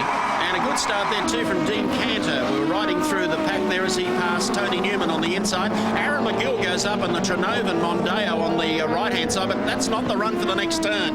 Yeah, traffic jam here now coming down into Lomo corner. Look at this, right up over the white line. That white line is the pit entry road, but the really tough drivers are going right over to the wall. Brad Jones here having a spot of bother trying to bring down the second place man, and that's Peter Hills after a great start. Jones third, Coleman, Adderton and Canto. That's the top 6 as they head into the left hand of the second time. Back on board with Brad Jones now in the Audi. He's looking for second spot. Down through the S's, he's going to try and nail him here. He has. He's gone up on the inside, taken to the curb to give him a little bit of room. Nice sporting move there by Brad Jones. Oops. There was almost a touch right back behind as Matthew Coleman tried to follow through. Mark Adderton's come into the picture and comes down on the inside here. Oh, left front wheel on the grass there. He thought better of it, and I think wisely too. But look at that, right up against the wall. That's the really tight line. And again, here we have down the bottom corner the Audi's Coleman trying to take Hills. That's not really the way to do it, Matthews, but if you can stay in it, and he has. Nailed him on the right-hander in the S is a good move. He knew what he was doing. I was only talking about it. Just end in tears here in a moment if they're not careful. There's McGill. He's gone wide. He was offline going in there, and that's put Searle up on the inside. Sonneveld now comes down on the outside of McGill. Just got through there. Oops. Great scrap here, isn't it? 11th, 12th and 13th. That's first back to third, and we've got a real race going here. Paul Morris, the lead of it. Here comes Brad Jones. He's taking him, man. Look at that, right on the inside, and I think Morris did give him a little room there. Everyone that's saying that Paul Morris is always the bad guy out in front, I do think he gave. And the first one in is Matthew Coleman, third on the road at the moment. He has the second pit stall. They'll take on 2 tires. Let's see how long it's going to take them. We're up to 3 seconds already. Up goes the front of the car. Having a little trouble getting that nut off. That fellow needs to practice his pit stop a little bit. Let's have a look. It's taking all day to pick the gun up. The right man is already finished. Okay, down. Not terrific. Certainly not terrific. Now here he is. He stopped. They pull off the tape so that the timers know that they've had their official stop. Front going up again, all the way around. Morris looks on, waiting. They must take 2 tires, Mike. Doesn't matter which 2 they decide. Well, we're having a good time here as well. 15 seconds. What are we waiting for? Christmas. Cars down 18 seconds. I don't think they'd be really happy with that. And now Brad Jones, the race leader in the Audi Sport, comes into the pit area. This is going to be a critical stop for Jones. It's got to be spot on for him to get back out and finish there in front of Paul Morris. Well, this is Formula One style, and it does get exciting. Oh, look at that. That's poor. Other team not getting out of his way, but here, stopping ready. The right front man on like a flash. Oh, trouble with the air jack. You saw the man at the back. He didn't get the line on properly, and the front man had the tire off. Brad shaking his head. He knew what happened. Well, it could be worse, I guess, but it could be a lot better. 16.460. Jones out of the pits. There's Morris right behind him, and Paul Morris on hot tyres and Brad Jones on cold. Oh, look at that. Right across, Mike. That was a smart move. He knew that he didn't have enough momentum, but he just gave Paul Morris a little... Here, look how much Paul is being blocked now, because Brad really didn't have momentum going into that bottom corner, but he went straight across on into the inside. Paul Morris is like a dog after a bone at the moment as he comes through here up to the right-hander. The kick back to the left and the drop downhill. So Morris, is he looking for an inside run on Jones here? He'll try. Jones shut off that option very quickly as they went through Recaro turn. Now back onto the start, finishing straight, and he sits in the draft as they work the front straight at Oran Park one more time. Looking for the inside to see if the gap opens before the left-hander, but Brad Jones driving this superb race, so technically superb at the moment as he dives on the inside, and they rub fenders on the way through the left-hander. Terrific stuff, this. That was a very good move by Morris for sure, but Brad's not giving up. He'll realize that he should have covered that corner a little bit more efficiently. Here we are at the back of the course, and Morris losing time, and Brad coming up on the inside. No, not going to make it. Thinks better of it, and so he should have. Now down into Momo corner, and let's see the pace he's got coming up onto the straight. Look at him, he's using every inch of the road and right over to the wall in the slipstream, but not ready to take advantage of this yet. I thought he might have been up. That was such a good entry to the straight, but that BMW is so quick. Down into the left-hander again as Jones pokes the nose of the Audi on the inside this time, and almost did it, but they come back into this right-hander, and they've got traffic up ahead. Bad traffic, Mike, and down at the worst possible spot where you want to keep your momentum, and it looks like pit street again. Jones very quick through here. Newman's up on the left-hand side as they draw side by side, coming up over the top. Bump there and down into the left-hander to Momo corner again. Terrific racing here today. He can hold it now, and Morris is going to come off second best, so it's Brad Jones in the lead. Down the main straight. Tony Newman hangs across there against the wall, wants to stay out of this one, and Jones very quickly back, knowing that Morris is looking for the inside. Morris has a little look here. There's not enough there to go through on the inside. Jones tapped the brakes on the way in, keeps it nice and steady as he exits that turn. Here's Jim Cornish is running 10th. He's going, oh, lights on there in the Playboy BMW. And both of them go. Yes, I think Cornish was caught with the brake lights. The Playboy car braked early, and he tried to avoid him but missed. Into the left-hander now at the end of the straight. Actually, Morris a little closer this time. So he makes... But Brad's doing a very good job. Yeah. Yes, he really is, mate. He hasn't really got to worry from Morris at the moment. The Audi driver's really... Oh, no! Brad Jones. Oh, and he's almost spun on his own. He's blown that big. That engine's gone. He should be thinking about getting off the track, actually. That's oil falling on the track. That's Exxon Valdez stuff there. He's left a ton of it on the racetrack. Clark, of course, won't be all that impressed with this type of driving, Brad. Oh, desperation stuff here for Brad Jones. He hangs across to the left-hand side. Have a look at this on replay. So we're on board with Morris. He's coming up again. He's really not in it. Oh, and there it goes. And look at Morris. Really, Brad lucky to save it. He had the parked car there that he had to avoid. He did well to save his car, but he certainly lost the engine. What a pity. He was doing so well. Oh, Brad Jones can't believe... Yes. Absolutely distraught. Picture paints a million words, doesn't it? Last corner coming up now, Allan, as they make the run through Momo turn. Checkered flag at the ready.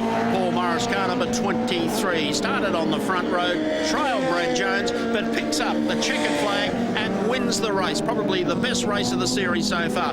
Matthew Coleman in the second of the Audis now comes through the last corner onto the front straightaway. He'll acknowledge the checkered flag as he gets across the line. And finishing third place will be the second of the Volvo team drivers, Mark Adderton, headlights ablaze, the only Volvo runner in this race today.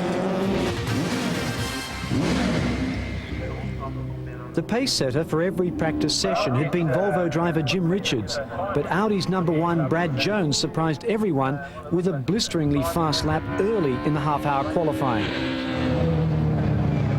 Then rain started falling, and the lead teams gave up hope of bettering his time, some cars heading back to their garages.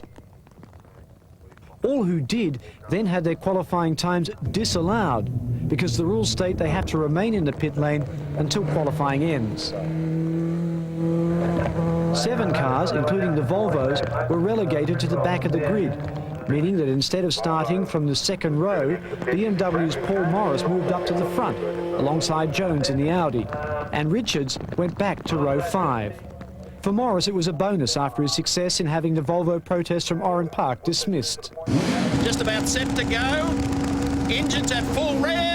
Watch the start, Paul Morris, another blinder as he takes Brad Jones quickly on the outside and they run down to the first corner, which is a right-hander. Great start there also from Peter Hills as they go into the first corner. And Aaron McGill here in the Trinovan car, absolutely side by side with Brad Jones through there as Cornish goes a little wide on that exit and they run down to turn number 2. Yeah, well, Brad would have been disappointed with that after getting pole. He would have liked to have got a better start, but there's no stopping Paul Morris when he's on the front row. Another superb start, absolutely brilliant starter in that BMW.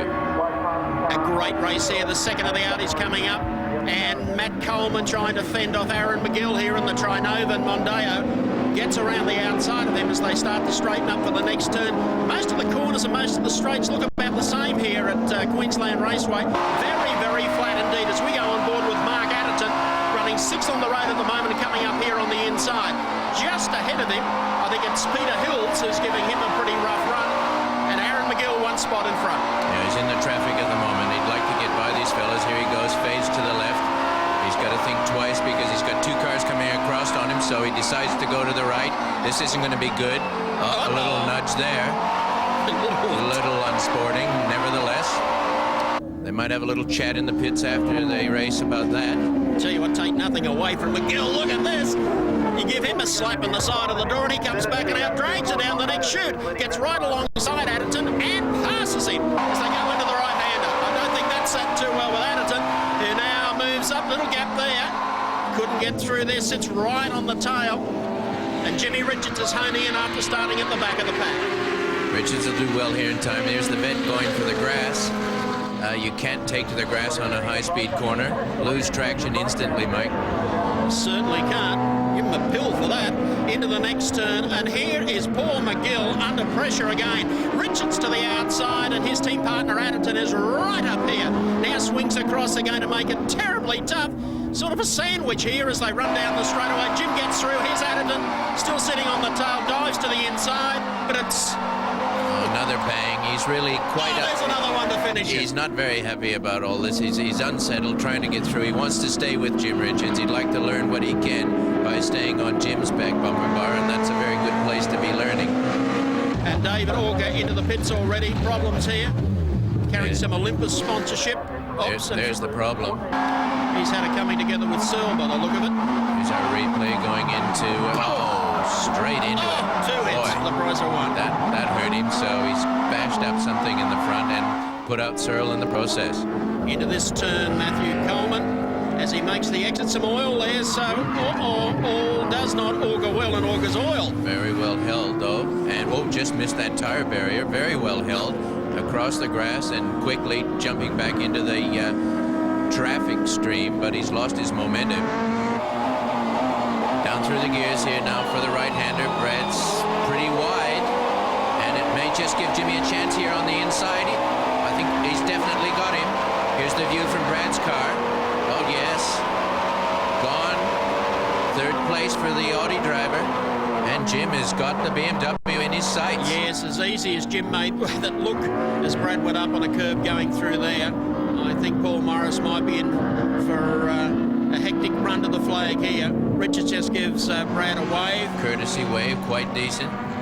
Brad did give him room, if he was giving him room. So Jim is now up to 2nd. The white BMW is just in front of him, and the laps are starting to run out in the first heat here for the BOC Super Tourers at Queensland Raceway, just outside of Ipswich. Yes, that tells it all, a 1:14.35. Fastest lap of the race for gentleman Jim Richards as he takes the S40 up and goes hard after Paul Morris, who got off to another of his brilliant starts. So Morris just there by about a car length as they take the indicator for the last lap into the right hand, and we'll see what Morris can do. A blip of the brakes leaves a gap open up here on the inside. It's a very short straightaway. Jim feints one around the outside. Watch him come back. He wants it. And he's going to do it. Look at that on the inside. Paul Morris asleep at the wheel for the first time for many, many races. Absolutely threw that away to Jim Richards. Well, Richards has got there. Morris now comes up behind him, is going to try and feint something similar, but Jim won't cut him any slack, I'll tell you that. They make the run out of this turn. Morris looks back to the inside, but he's not going to be able to do it as they head down the straightaway. He will be so mad at himself. That was very, very unusual, Paul Morris. I don't think he thought Jim had the speed, and he just wasn't positioned nicely enough, but I don't think he's going to get by Jim again. No, full-blooded slide there from Jim as he makes the exit out of that turn up to the next right-hander. Interesting to see here whether Paul can pull him in inside. Probably one more corner. Jim goes in here, but he's got enough speed through the turn. Morris drifts out wide. This is going to be a spectacular win to Jimmy Richards as they work the front straight. Checkered flake time as it comes out now, and Jimmy Richards strikes. Paul Morris gets home for second place. A fabulous win for Jim Richards from a poor qualifying position. Yes, you can write that one down in the book. That's one very well deserved for Jimmy Richards. There's the view from the front row. Paul Morris's car set to run. He needs a good start. He gets a good start. Whoa, the hams jumped out of the sandwich. What's happened here? Coleman and Canto, I believe. Well, yes, it looked like Dean Canto, a rub up there in the as they try to get off the line. We'll have a look at that shortly as they make their way through turn number one. This may bring out the safety car if they can't move the machine into turn number two. And there is Dean. Oh, oof. That's whole front body is down on the left front tire. He's got out, so he's not planning to go anywhere. Can't even drive it off the pit straight. Here's what happened. Off to a start. Oh, dearie me. Not much room there. I think Matt was doing what he thought he should do, and I don't think Dean was not doing what he thought he should do. But look at that, the whole front wheel broken away from its suspension mounting points. Safety car lights out. Goes back to the pits. Morris to lead away now as we pick up the restart. This will be interesting. It's given Morris a bit of a break. Jim Richards runs in second place. Mark Addington is third. Then it's Bradley Jones back there in fourth place as they run down to the right-hander. And here's Morris on the fly in his BMW. Richards not as close, obviously. Higher load of gas, and car's a little heavier, but doesn't seem to be bothering Paul Morris. And certainly he will have chastised himself between the two races about letting that Volvo get too close to his back bumper bar, and I think he's well away here already, Mike. Brad Jones up on the inside of Mark Addington, so Addington got off to a pretty good start. So there it is at the moment. The BMW 320 leading the Volvo S40. The Audi is right behind, and then the signature security Mondeo. So a mixture of marks as they run down to turn number 3 now. Into the left-hander, Morris away from Richards. Jones hanging on, but car bobbling a bit there in the middle of the turn. Troy Searle sits just back one spot behind. Yes, he's still having difficulties with his little Mondeo. Blocking up a break there, but I think it's just a little twitchy at the moment. We take the race cam now of Anthony Robson running 8th in the line at the moment as he makes a move on Aaron McGill. Comes up quickly on the inside of him coming to the right-hander and shows that's how you do it without bumping fenders. Mike Downard here on the inside gets up on 2 and on his roof across here onto the grass. He won't know how he did that, Mike, and now he's got to think about getting out of there. This is always a difficulty when the driver's upside down. He's disorientated, hard to get to the seatbelt. No marshals there in a hurry, obviously. They've got to run out to the track. Here's another angle. Yeah, they got this well and truly covered with the cameras, and there you can see him through BOC corner. And it just glides off the tarmac and just fills up the inside of the cockpit with dust and rubble and plenty of mud as well. Don't worry, there'd been plenty of noise as he... Oh! There's Mike doing some deep breathing. He can't believe it as well. A little gulp before the pulp. Coming around behind the safety car now, about to resume racing. Obviously, he needs a good start, Morris, and he gets it as they work the front straight. So Morris really stretching the engine there, gets away from Richards, and Brad Jones back in third. Last lap coming up now into the right-hander. I don't think Jim has got enough muscle here to be able to pull up onto the tail of Paul Morris's car, and they have, of course, done another 4 laps because of the safety car during this race with 2 safety car periods. I thought that may have played. Little industrial approach there from Brad Jones into the hands of Jimmy Richards, but he's been unable so far to haul in the race leader. No, I think all respect to Paul Morris. He really did know this time round that he had to be much more alert, and he hasn't let the Volvo get close enough to be a threat on the last lap. Here comes our race leader, Paul Morris, car number 23. The battle continues for 4th and 5th between Mark Adderton and Matt Coleman. I believe just a lap ago there was an incident involving these two drivers. We'll have a look at the replay here. The officials want to look at the tape of this immediately after the event to assess any penalties. But penalties after a checkered flag are not desirable. Time running out as Mark Adderton and Matt Coleman make their way out of the turn. But here comes the last corner. And Paul Morris is going to do it. Yes, look at this. A beautiful sight. Checkered flag for any driver is a wonderful sight. And Paul Morris pulled it off ahead of Richards and Brad. 20 laps the distance. This is the compulsory pit stop race. They're stretched out, set to go. Jimmy Richards, good start. Where is Morris? He had to change lanes, tries to get back in between them, so he's been foisted back there into the second row, tries to make a run here, down the outside. Hill's off to a blisterer in car number 88. Morris has caught one out and will pay the penalty. Yes, I think he really did become the victim of Peter Hills. Peter Hills gets fantastic starts and gets that Mondeo right up there, mixing it with the best of them. Brad's got a friend in the crowd. He was easy to spot. There's Brad Jones back on track in car number 1, and up on the inside of him comes Mark Adderton. So Brad, after getting into that first turn reasonably well, hit the dirt and lost all his momentum, Mike. There was no way around that. Here's Hills here trying to hold off. Bit of a sandwich here on the outside, and he's the relish. This is going to be tight. Oh, look at this. We don't know which side the bread was buttered on, Mike. They got out of the corner, so he held his line there rather well. Adderton won that one. We go on board with Brad Jones playing catch-up in 5th place in the Audi, carrying one of our BOC gases cameras as they come up now into the left-hander. And here he is on the back of Hills, who a little bit couldn't do it. Can't blame Hills for that. It's up to Brad to find a way around. He's still searching, and this looks like it. He's going to run him down this straight and nail him under brakes. Here we go. He does that well. Gee, that's a penalty to pay, though, when you get a crook start. Trouble here for Troy Searle, who spun down the infield, and there's plenty of it here, let me tell you, but he gets the car back under control. We'll have a replay. Troy Searle, he came in there warm, and thinks, I think he got some help.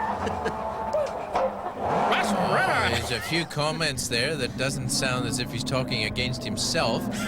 You're right. There's Newman and coming. Oh, that's returning one from the earlier heat last week. Battle's been going on for some time. 7th is McGill, then it's Newman. Zonneveld is next, followed by Orca, Leslight and Chill, and the Queenslander round out the top 12. Well, this is where teamwork really counts now. Every mechanic has to do his job, starting with the fellow that gets the air into the car to pump it up on the pogo sticks.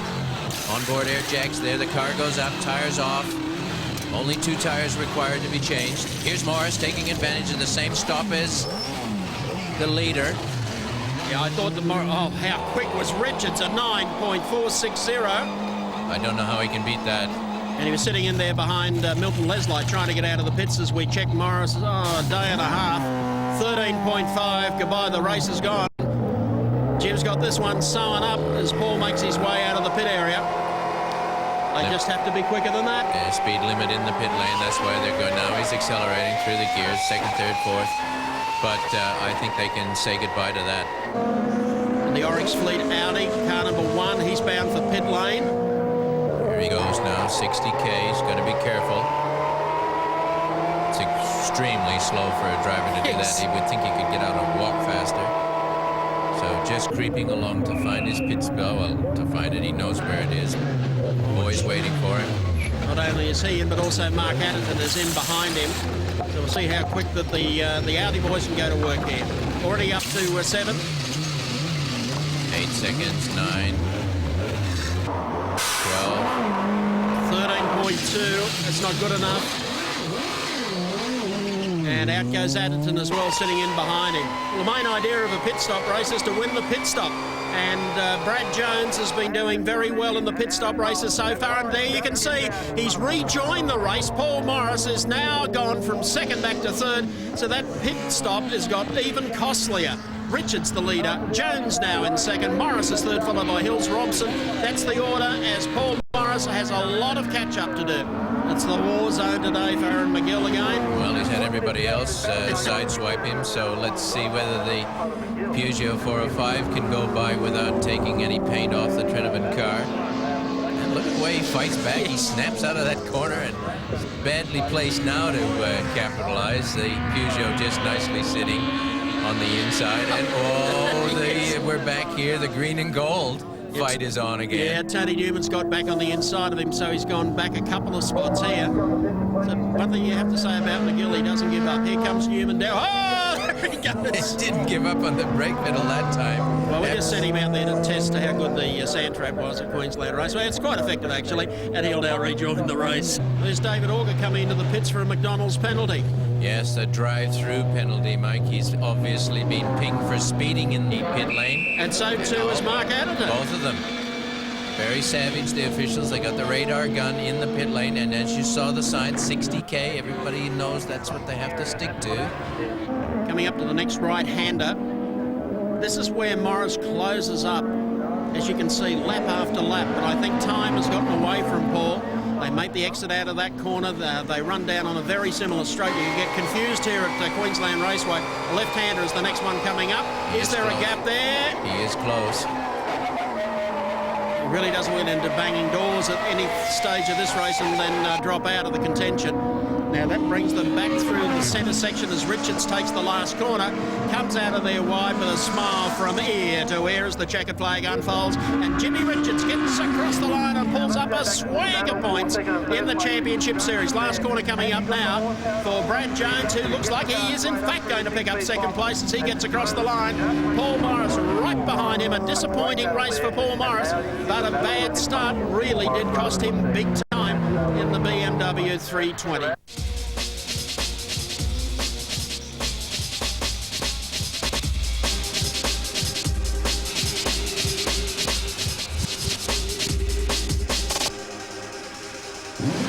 Just about set to go. Just moving or creeping a little bit there, Brad Jones. She still was as well as they got off the line. Keep an eye on Paul Morris, who will attempt to go between them again, and that's exactly what he does. As Morris comes racing down to the left-hander, and he has opened a huge gap as we welcome Allan Moffat, and that's exactly what he has done in every race, Allan. Another superb start by the Queensland driver. He really does have a feel for that clutch in his BMW. He does it immaculately every race, Mike, and you have to hand it to the team that prepare the car for him, that lets him do it. No matter how harsh he is on it, he gets the car away. To the first right-hander, the run down to Conica Corner now that brings them back up over the top of the bridge. The 2.6 kilometre Oran Park GP layout, a little different. We've seen these cars on the short course twice this season. This is their first hit out on the GP layout. They come over the bridge, diving down into the next corner. There's Tony Newman in the Peugeot 406. Got a fair turn of speed as he got across the bridge. Yeah, cranking it up to near on 160k there, Mike, before the left-hander here up onto the shelf, getting themselves lined up for the dogleg, which is very tricky at the best of times. Looks simple enough from the camera angle we've got, but very easy to lose the car over the dogleg. Canto, Auger, Robson, Newman, Stones and McGill round out the top 12 as the Alpha David Auger's car comes out of the bottom corner and works the front straight, and they're trying to pull it. Here comes Brad Jones. This is the old McDonald's trick. If you creep at the start, they give you a stop and go through the pits, and it's almost like the drive-by. You can pick the fries up on the way through. Yeah, no actual stopping, mate. They paid their money in advance, so they get the hamburger at the end of the pit lane. Off they go. Well, he'd be livid, but even more livid, I think, would be his brother and team manager, Kim Jones, as Brad goes and rejoins the field. Fastest lap so far, Allan, 1:11.16 for Paul Morris in the Vasari BMW, number 23. Here's the drive-through penalty now coming for Jim Cornish. Wow, we're following Brad Jones, Yes. absolutely nailing Newman out of Momo. He's done his stop and go. Didn't really nail him, though, did he? No, look at Newman. Comes back on the inside of him. Didn't know there was a turbocharger on that Peugeot. Tony Nuvolari. Exactly. But Brad Jones holds him off and down into the fast left-hander at the end of the straights. Another left-hander under Yokohama. Steady the car up now for the horseshoe to guide the car around this right-hander, getting ready for the slingshot onto the bridge. Mark Zonnefeld running 12th, so he's picked up a spot as he comes down to the bridge, coming up behind Aaron McGill into this left-hander. Oh. That's what you'd call a little unsporting. He saw McGill in trouble there, or if he didn't, he wasn't doing his job properly, and then wasn't on the brake himself and just drove straight into his opposition. I don't think that was very nice. Oh, he didn't miss him, did he? No. If that isn't a little chat to the clerk, of course, after the race, I don't know what it will be. I agree with you there. A little bit of road rage in the middle of the pack as they went beneath the Yokohama bridge. Meanwhile, back up front, there's the gap. Your race leader to second, and it is tightening up. We're in for a repeat of the Queensland Raceway finish where Richards got up in the final lap and was able to blow Paul Morris away. Coming down to the right-hander, it'll take them back over the bridge. Let's hope lap cars don't come into play here as Morris makes the run out of there and up over the top of Yokohama. Both cars handling extremely well. Drivers on the limit, as I mentioned earlier, over 160k over that bridge. They're not exactly hanging around, and now this doesn't show the speed as dramatically as they're actually going. Jimmy using all the road there just to give himself some car control. Every millimeter counts when you've got the car loaded up in a corner like that. Over the dog leg here, remember how he will be very, very anxious not to hit that curve as he did in the previous race. As they come out of the corner, checkered flag time at Oran Park, and it's going to be Paul Morris. How close is it? Morris in the Vasari BMW just gets up there. Second place across the line to Jimmy Richards. That keeps his aspirations alive. And still to come in will be Matthew Coleman. Here's Matthew as we go on board. He comes across the line and he'll take third. That's a fitting result for him. 16 laps, the distance of this second heat. Engine revs come up. It's time to go racing at Oran Park. And Paul Morris bogs it down. The worst start of the season for him. Boy, I don't know if this is the time not to do that. Oh, after a brilliant start in the last race, this is going to cost him dearly, Mike. Well, he's dropped back in the middle of the pack, and just look at Jim Richards. Oh, nothing could be nicer. Anderton in there as well. Oh, that was McGill. Yeah, McGill on the dirt as they went down into the left-hander. So Paul Morris, who needed really just to make a brilliant start, has done just the opposite, and that's given Jim Richards. And now Morris finds himself with Mark Anderton saying, well, I'll play rear gunner for Gentleman Jim here for a while. Got a good race going here as Jimmy goes through, followed then by Peter Hills. Another brilliant start. I tell you what, for a front-wheel drive car, the little Mondeo gets off the line well. He does well. He has been doing well all season. We're on board here with Brad Jones, who's had a bump on the side. Looks like Tony Newman. Yeah, that wasn't very nice, and at a very good clip. That's over 150k over the top of that bridge, and that's Aaron McGill on the left there. He's well and truly off track. So I don't know where he was going at all, and Searle just ahead there as they make the run, and here's Paul Morris trying to clear himself. He's in the middle of the Mondeo sandwich here, the signature security. Yes, slices. It's not his normal position, Mike. He really likes the fresh air out in front. Oh, did we see that? The wall finally. We've taken some mess. Definitely rubbed the wall then. That's pretty dicey driving. You're not wrong, and we're on board with the man who just did that, Matthew Coleman. Well, it's getting in tight here, isn't it, between Mark Anderton and number 4, the second Volvo. Brad Jones now also shadowing the number 2 Mondeo, so it's a Audi Ford freight train here at the moment. Wait and see. I think Brad Jones will find an opening. Here he comes down on the inside of Cantor. Not much of a gap left there. It's a tight corner. He can't do too much there. He's not going to get him now before the bridge, Mike. Going to have to seize an opportunity a little bit later. That Conica corner is almost nothing else but really a ramp for the bridge, is it? And there's not too much passing takes place on the bridge, Yokohama Bridge. Got some momentum now if he can place the car, but there's nothing wrong. Kando's doing what he needs to do to get through, so here Brad Jones really badgering the... Oh, here's his chance. That's one of his favourite corners, Brad. Finds a little inside pass there on Dean Canto, moves up a spot in the field. Past the dog leg and down into Momo corner. As we go on board with David Auger in the Alpha, He heads up towards the bridge. And this great, yes, this race battle continues with Tony Newman as he finds an inside line. Newman sort of hangs out there, but that's no man's land. Nicely recovered there by Auger, and he's got the Alpha nicely placed now for the run through the S's. I don't think the Peugeot driver can do much about it. Down here into the bottom corner, fades to the left, should just clip the curb. That's he's done. A little bit of rear tail comes out there, just nicely helping him place the car. Jimmy Richards, car number 3, the Volvo S40, comes out of that turn. He has spread eagle this field this afternoon. Checkered flag time for Gentleman Jim as he comes across the line. You'll have to wait a long time to catch sight of Paul Morris in car number 23, who has battled race long to finish up in second. John Cotter from Team Volvo, happy. Why not? There's Morris across the line for second, and Mark Adderton in the second of the Volvos will be through the last corner and up to take the checkered flag. He'll pick up third out of this, and there he comes out of the corner, and he gets his third place. Brad Jones finishes fourth, and Matthew Coleman fifth. Troubles here for Matthew Coleman. The warning light is on, so he's pulled to the pits. The team mechanics will have a look, and hopefully they'll be able to get him out of pit lane. In the meantime, we're ready for the start. Richard squaring off against Paul Morris, and the championship is narrowing week after week. Look at the revs on that BMW. He's blowing it to the weeds. Did he what? He got off the line like a rocket. No repeat of the last race this time. Well, he's made a brilliant start. So Morris comes downhill, headed for the left-hander at Coca-Cola. And look at the gap. He's really put a big splitter. And here comes Matthew Coleman out of the pits. Well, they obviously are elected to run the car.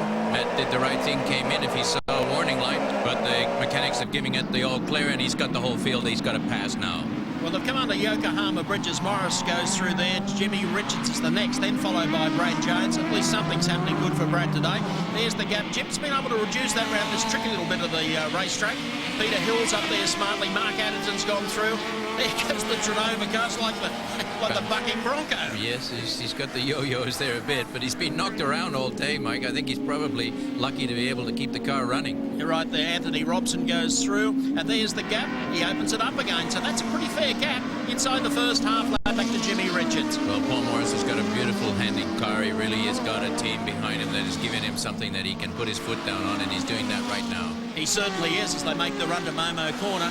And as they exit this corner, Morris has got the bit between his teeth. He's in front of Jimmy Richards in the pit stop race. And if he can just make a good pit stop here today, it might give him enough to carry the championship lead all the way through to Calder Park. There's the gap. And it has actually opened up again. Richards doing his best. Brad Jones. Then it's Peter Hills followed by Mark Adderton. Then Dean Cantor. Anthony Robson is next. Then it's David Auger. And coming through here, the Trinovan Mondeo with Aaron McGill at the wheel. And there goes Sonnefeld, the A to Z building improvements car, headed back into the pit lane. So bad luck. He hasn't had the best of runs here today. And the pit stop's still to come as we go on board with Jimmy Cornish. Aaron McGill just in front of him. Up to the right, then back across to the left. And down. Whoa! Deary me, I thought he was going to lose the tail of it again. That unsettled him, Mike did. That would have been quite scary for him. They're very fast. Oh, and if he didn't hit the wall, it must have been the wall that moved. I'm sure it wasn't the car. But that would have given Aaron McGill just a little bit of a heart rate increase there. That would have been quite scary. We're on board with Matthew Coleman in the Audi as he comes up behind Troy Searle. Searle blowing a lot of smoke out of the left front wheel, and I think that would be very, very unsettling. No, this is going to be a worry for him, and if it's oil going down on the track, he's got to be careful with this left-hander. He'll be analyzing what to do now, whether to ease off or to keep going. A lot of smoke in the cabin. He's called it quits, Mike. I think that's probably a wise move. So young Troy hangs across, made sure in the mirrors that, yes, got a major problem in there. We'll try and get the latest on that as Matthew Coleman goes through with Aaron McGill behind him. Tony Newman one ahead of them over the Yokohama Bridge. And we believe the pit stop window is now open as Paul Morris comes out of that corner. And Jimmy Richards behind us. We go on board with Richards, and they're headed for the pits. Not the leader. The two of them come in now. Simultaneous down the pit lane. The speed gun will be on them. So far in this series, we've seen Richards' Volvo team absolutely wipe the floor with all opponents. In comes Morris now. Richards still pulling into his bay. Here's Jimmy. He's arrived. This will be pretty close stuff. And if Jim wants to take the lead, this is where he's been able to do it in the races so far in the championship. Okay, they've changed. Morris gets It's a blinder as Richards goes to pull out of the pits, and the two of them come through here. Well, Jim had the track position there by virtue of the number 1 pit, and Morris. Oh, look at this. Morris gets him as they go into the first corner. Thank you, David Auger. You kept him honest. And I don't think Jim liked that. That really kept him at bay. He sneaks up here on the inside as they go through Coke Corner and work under the Yokohama Bridge. Lights are ablaze. This is real stuff now. There's a championship at stake, and there's only Calder Park to go. Oh, look at that here, Morris. That was absolutely superb, but Jim's not giving up. They both had fabulous pit stops, but Jim out first, but Morris, whatever he did down the pit lane, that might be questionable if the speed gun was on him, but full marks to both drivers and teams for getting their cars out there under those conditions. Well, David Auger is here as Morris comes rampaging up. He'll get him on the inside as they come into this corner, and Jim will follow if he can, side by side out of that corner. Now it's interesting stuff. They come up to the flip-flop. He's caught on the outside of him. Richards, does he follow? There was a gap there to do it, and he did it. Yeah, but he was very wary of that curb. He knows what happens when he hits it, so Morris got away a bit there. He's not on the slipstream. Yes, that cost Richards dearly when they ran the short track race here a couple of months back and damaged the suspension when he went over that and the grass. Still work the front straight. Lights come on, so Paul Morris is serious. The leader, Brad Jones, in the Oryx Fleet Audi, heading into the pit area. This will need to be an absolute corker if Jones is to win here today. Nice and slowly. On goes the air jack. Right front coming off. Simultaneously the other side. On with the nut. A little bit sloppy there. Safety net down, car down. Comes the leader. Here comes the leader. And Paul Morris goes through. Jim Richards right behind him, and Brad Jones is on the track. 12-second stop or thereabouts for Brad Jones. Been 10, he could have been leading the race. Well, pretty good overall. It's very hard to gain the length of time he would have had to got to get out in the lead, but not bad under the circumstances. I would think things are getting a bit serious for the race lead here as Jim Richards really has been working over Paul Morris the last couple of laps. Morris goes a little on the wide side on the run to the bridge, and through goes Jim. All it took. Absolutely superb driving there. Terrific move by Richards. But it's not over yet, Mike. We've seen this happen before, and Paul Morris has come back. He's not going to give up. Now, he'll tail him, but whether or not he's got enough stick to pass the S40, I'm not quite sure. And sitting at home, you probably think, why on earth did Paul Morris make a mistake like that?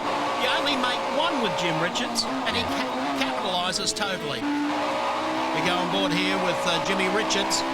Gives you an idea of Jim working the sequential box down the front straight.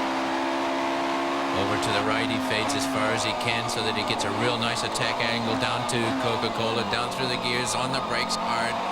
Left-hander, up under Yokohama. Listen to the way he squirts it through the gears. Never wastes any time in a straight line. And he's still very conscious of making good time here, Mike. He's not letting Paul Morris get anywhere near his back bumper bar. There's Anthony Robson. He's got the best spectator spot in the course. The only trouble is if it rains and that turns to quicksand, we won't see him at the next round. Richards coming out of Yokohama Bridge and opening that gap. It'll be a great moral victory. He's been able to let Paul Morris outrun him early and then wear him down and then go away and hide. Just look at the gap. They've only got half a lap to go here. Paul Morris runs in second, but Jimmy Richards is the moral victor here today at Oran Park. And here's Gentleman Jim coming down on the inside of Milton Leslie to Momo Corner for the final time. Well, the flagman's on the stand and the checkered flag is unfurled. As Gentleman Jim comes out, the championship is still well and truly open. Richards across the line, waiting on Paul Morris to come in. There's Morris in the background coming across the line right now. And third home is going to be Brad Jones in the Audi. Then it's a long gap back then to Mark Adderton in the Volvo. He drove very well. Peter Hills is next, followed by Matthew Coleman, Dean Cantor, the next one in line.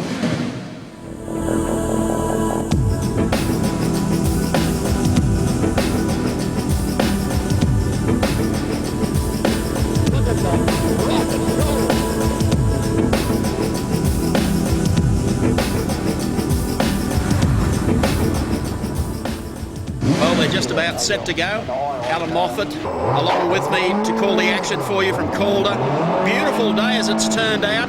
And the man with it all to do, as I said, is Paul Morris. Can he get off the line? You betcha he can. Up on the inside, and he will go through and lead them down the front straight away. Look at that start, Mike. Have you ever seen anything like it? Paul Morris has always been fabulous off the start line, but from the third row onto the grass and now into this tight right-hander, he's holding station. Here comes an Audi. It's tight. Yes, I think young Coleman was a little bit too aggressive there. He was really flying. I don't know how he was planning to make that corner. Ouch. Here's some more impacts on the S's coming up. Oh, really?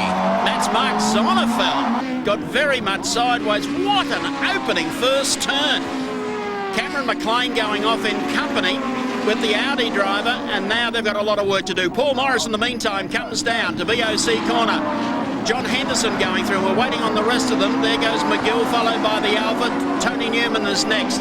Paul Morris coming up to complete the first lap, brings him through the right-hander. Flat tracking out of here and up to take the signal with one lap done. And Jimmy Richards is now all over him and trying to work to the inside. Okay, Morris, Richards, Henderson, Jones, Canto and Newman as Jim comes flashing down the outside. Goes in there a little on the wide side. That catches John Henderson out in the Vectra. He moves out of harm's way. I think John was just looking so busily at what Jim Richards was doing that he followed suit. But he did qualify the car well, and good to see him back here at Calder today. And there's Brad Jones coming up into contention, running in third at the moment, as he takes the number 1 Audi, the Oryx Fleet Machine, down the back straight. I know Brad's team's been overshadowed by the performances of the two cars in front of him, but we should pay credit to the fact that this car they've developed here in Australia front-wheel drive for the first time after having the luxuries of the four-wheel drive in past seasons. And, Paul Morris leaves a gap he could drive a Kenworth through. And up on the inside comes Jimmy Richards as they flash across the line. Moment of truth. Richards and the Volvo going through to take the lead away from Paul Morris. Here they come down into the bottom corner now, still on the gas.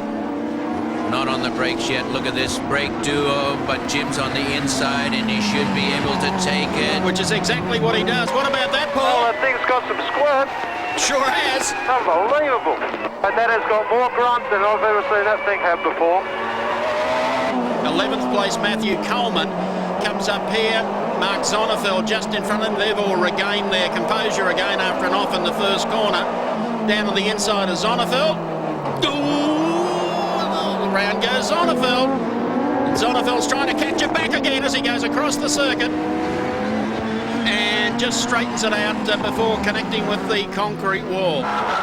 As we go on board with Peter Hills running 6th on the road at the moment, downhill into the right-hander. Into the straight.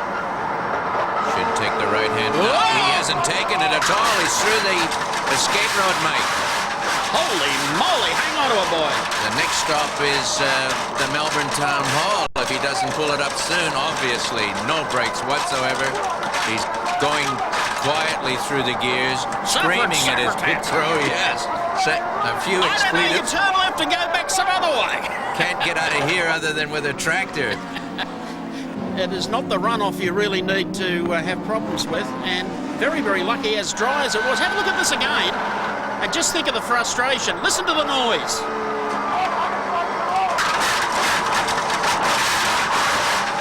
That's the gravel coming up through the wheel wells, but he's sliding around a little bit. He's got it under control now. He's wisely going down through the gears to slow the car up. He's got no brakes whatsoever. It's just trying to get the car down to a speed where he can spin it. It's like the CD playing on the road to nowhere. Battle continues. Matthew Coleman and Cameron McLean in the second Volvo. Actually, young Coleman has been able to work a way past Cameron McLean. Quite interesting this as he makes the run down on the inside of Tony Newman through Shell Turn. He's done exceptionally well.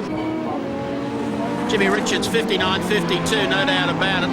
Fastest man on the circuit. That was on lap number 7. So here's Jim, car number 3. Coming over the hill, drops down, little kink there. He's on his last lap. So things couldn't be looking better for Jim. He's going to pick 3 points up here on Paul Morris. Morris still running in second. Jim picked up a further point yesterday and being on pole for today's action. so he's going to be 4 after the first heat, and that's exactly how he had the day planned. The last corner is coming up as they make their way out of there onto the flat front straightaway. Mark Zonneveld's Peugeot sits across there on the left-hand side, and it's checkered flag time for gentleman Jim Richards. Across the line, he takes the win in heat number 1. Paul Morris gets across the line here for second place, and Brad Jones will be up through the line to take position number 3. Well, the field is set. We're not too far off a start. Green flag is waved. We'll watch this. Paul Morris on the front row with Jimmy Richards. Balloons take out and off. We're waiting to see. Just listen to it. They've got the Volvo on the rev limiter, and away goes Morris. What an absolute boomer of a start. And he will immediately move across to the right-hand side of the racetrack as he runs downhill to turn number 1. Well, when there's nothing but daylight in front of him, he really is a hard man to beat. And here's Jimmy Richards on the inside again, holding a good position, but he's got his work in front of him to get in front of Paul Morris again. He certainly has. Actually, he's in amongst Dean Canto. Dean with John Henderson there in the Opel Vectrin. John's missed a couple of rounds of the championship, I think, trying to put bucks together in order to keep racing. So he's done very well. He's running 3rd here in the opening lap. Right behind him is Dean Canto. Then Brad Jones is up not too far in arrears as they head down the back straight to the right-hander. Yes, I think the Vector driver has done extremely well because he only started the season at the beginning of this year and hasn't got a lot of miles behind him. So he's right up here at the pointy end of the field, showing potential sponsors that he's got the capacity to drive the car, Mike. He certainly has. They make the run out of the flat corner onto the flat front straightaway here at Calder. There's your order after 1. Morris, Richards, Henderson, Cantor, Jones and McLean. They work the front straight as we go on board with Anthony Robson running 11th at the moment. He's coming up on Luke Searle as they run downhill. You better think about how he's going to do this. He's on the wrong side of the road to come across. And bang. And so both drivers were a little bit iffy. And lucky to get out of that as well as he did, but I think Luke is still back in the bushes. I think you might be right there. Paul Morris still the race lead as we take race cam looking out the tail of the Vasari BMW 320 and Jim Richards. This could well be a repeat of race number 1. Richards honing in on the tail. Henderson running in 3rd place there. The next one back behind them is Brad Jones, and then it's Dean Canto in car number 44. Then Cameron McLean, Captain Urbane, who's off to a pretty good start there in the second Volvo, and then Matt Coleman in number 2, the Audi. They work the front straight. There's the gap between the leader and the second place driver. Then it's a fair way back to Brad Jones. Well, this guy continues up front. Jimmy Richards knows what he has to do. He has to win this race, and hopefully if Cameron McLean can get through, he needs Morris to finish back in 3rd. This is getting a bit iffy. He really is taking some chances, Jim. He's got a lot of speed in the Volvo today. Look at that, parallel over the hill.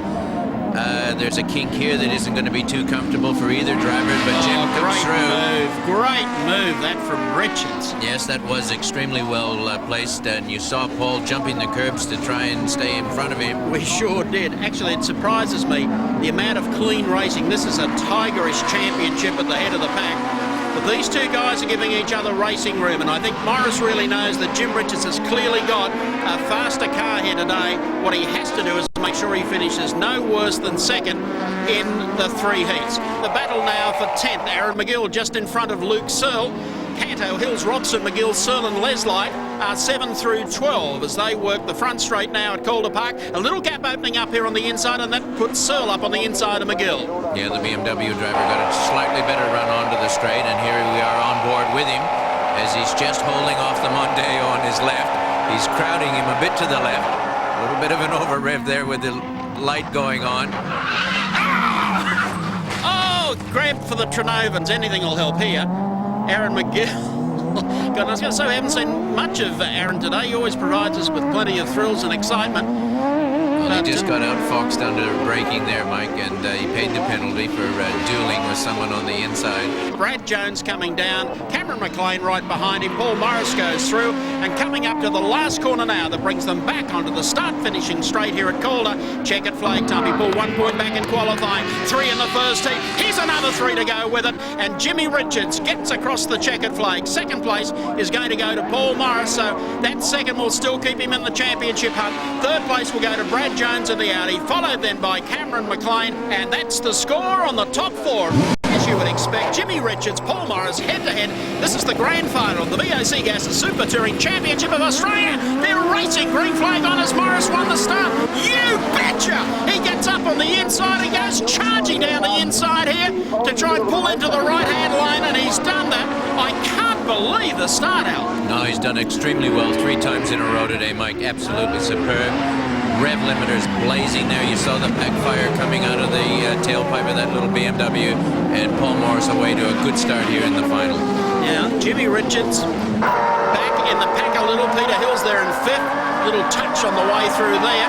So Jim, apart from not getting his usual brilliant start, has got actually an appalling start. He's got a bit of work to do in this. He's got a lot of work, Mike, and remember, he has to win this race. He has to win all 3 races to take the championship. That's absolutely true. At the end of the back straight, Morris is the leader. Brad Jones up into 2nd. Jimmy Richards is 3rd. Here he goes. Car number 3. Car's still looking good. He's got it under control, but he doesn't want to see the BMW stretching away into the sunset. You're right. Cameron McLean is 1 spot in arrears, then the 2 signature security Mondeos, and Matthew Coleman, I think, a spot back behind them as they work the front straight. Here's confirmation of placings as they start lap 2. Morris, Jones, Richards, McLean, Hills and Cantor. That's the order as Brad Jones comes up on the tail of Paul Morris.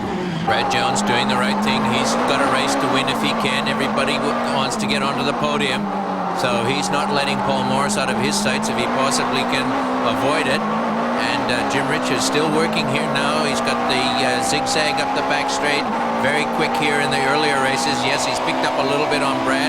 Might try a run under brakes down in this bottom corner, but it's a very tight right-hander. Nope, has to go left. Come in on the inside. Can't get any closer than that. How close is this? Now there's a little gap open up on the inside. Jim is quick up here. Yes! Got you. So Richards goes from 3rd back to 2nd, and Morris is the driver in front of him, and the pit stop's yet to come. Across the strike at Calder. Plenty of pit strategies in place for this race. Let's go now to Charles. Mike, I've been talking to some of the teams about their pit strategy for this pit window. Now, the Volvo team plans to bring Jim Richards in immediately and McLean in a lap or 2 later. BMW's Paul Morris also intends to pit as soon as he can. Brad Jones in the Audi, however, he'll wait till the other 2 cars have already pitted, so expect him to come in 2 or 3 laps into the pit window. Well, I think Charles's pit window's just closed, but thanks for that one. We'll keep an eye on that as the race progresses. In the meantime, Jim Richards chasing after Paul Morris on the back straight. Brad Jones back in 3rd, Cameron McLean is 4th, Matt Coleman is 5th, and Peter Hills to 6th. Yeah, Jimmy's got the smell of the BMW now. We got a right-hander getting ready for the left. He's going to the left, and he's going to come through the center of the corner. Oh, Paul Morris misses his apex and fades to the left, gives Jim the chance, and here they are onto the main straight. Now it'll be a drag race down into the bottom corner. Side by side across the strike. Richards a wheel in front. Morris trying to fight back.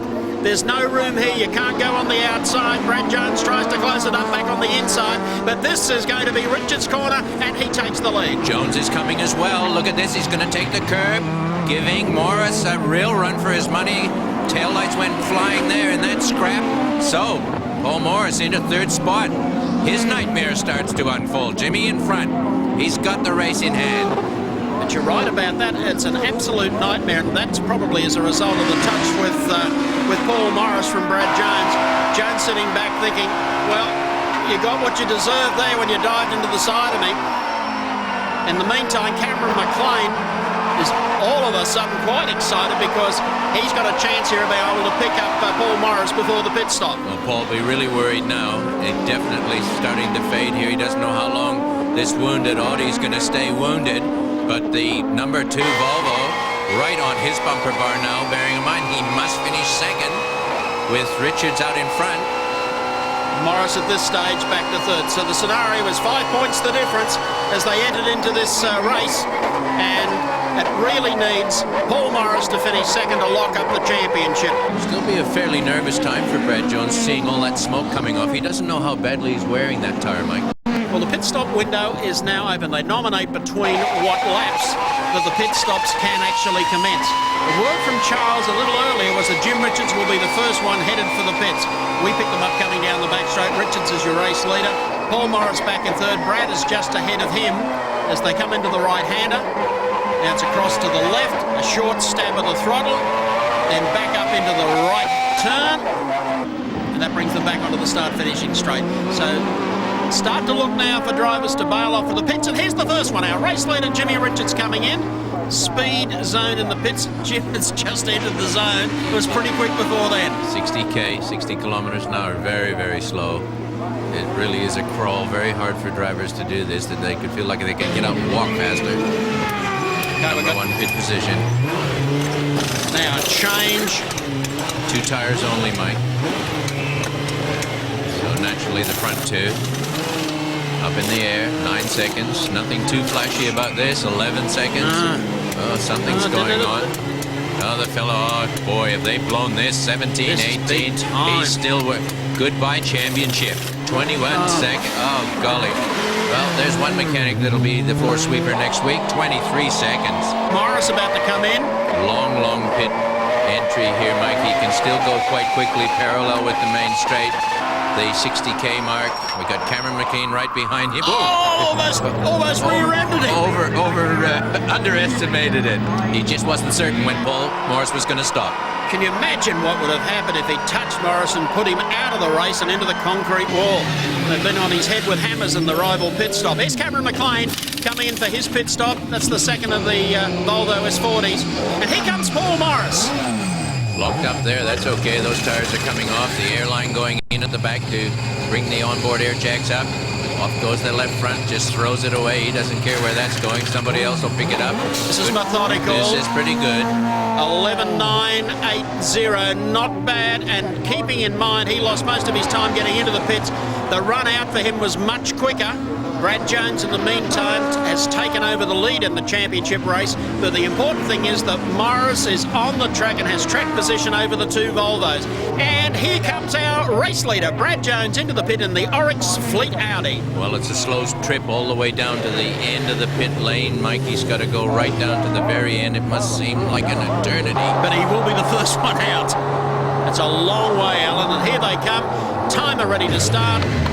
Just seeing whether or not the guard over on the left-hand side was creased over the wheel, but that comes off without any problems. Guy on this gun here is good. He's done. Should be away now. Yep. Problem on the left-hand front, Mike. Big problems. Kim Jones is worried. He's saying to Brad, don't move.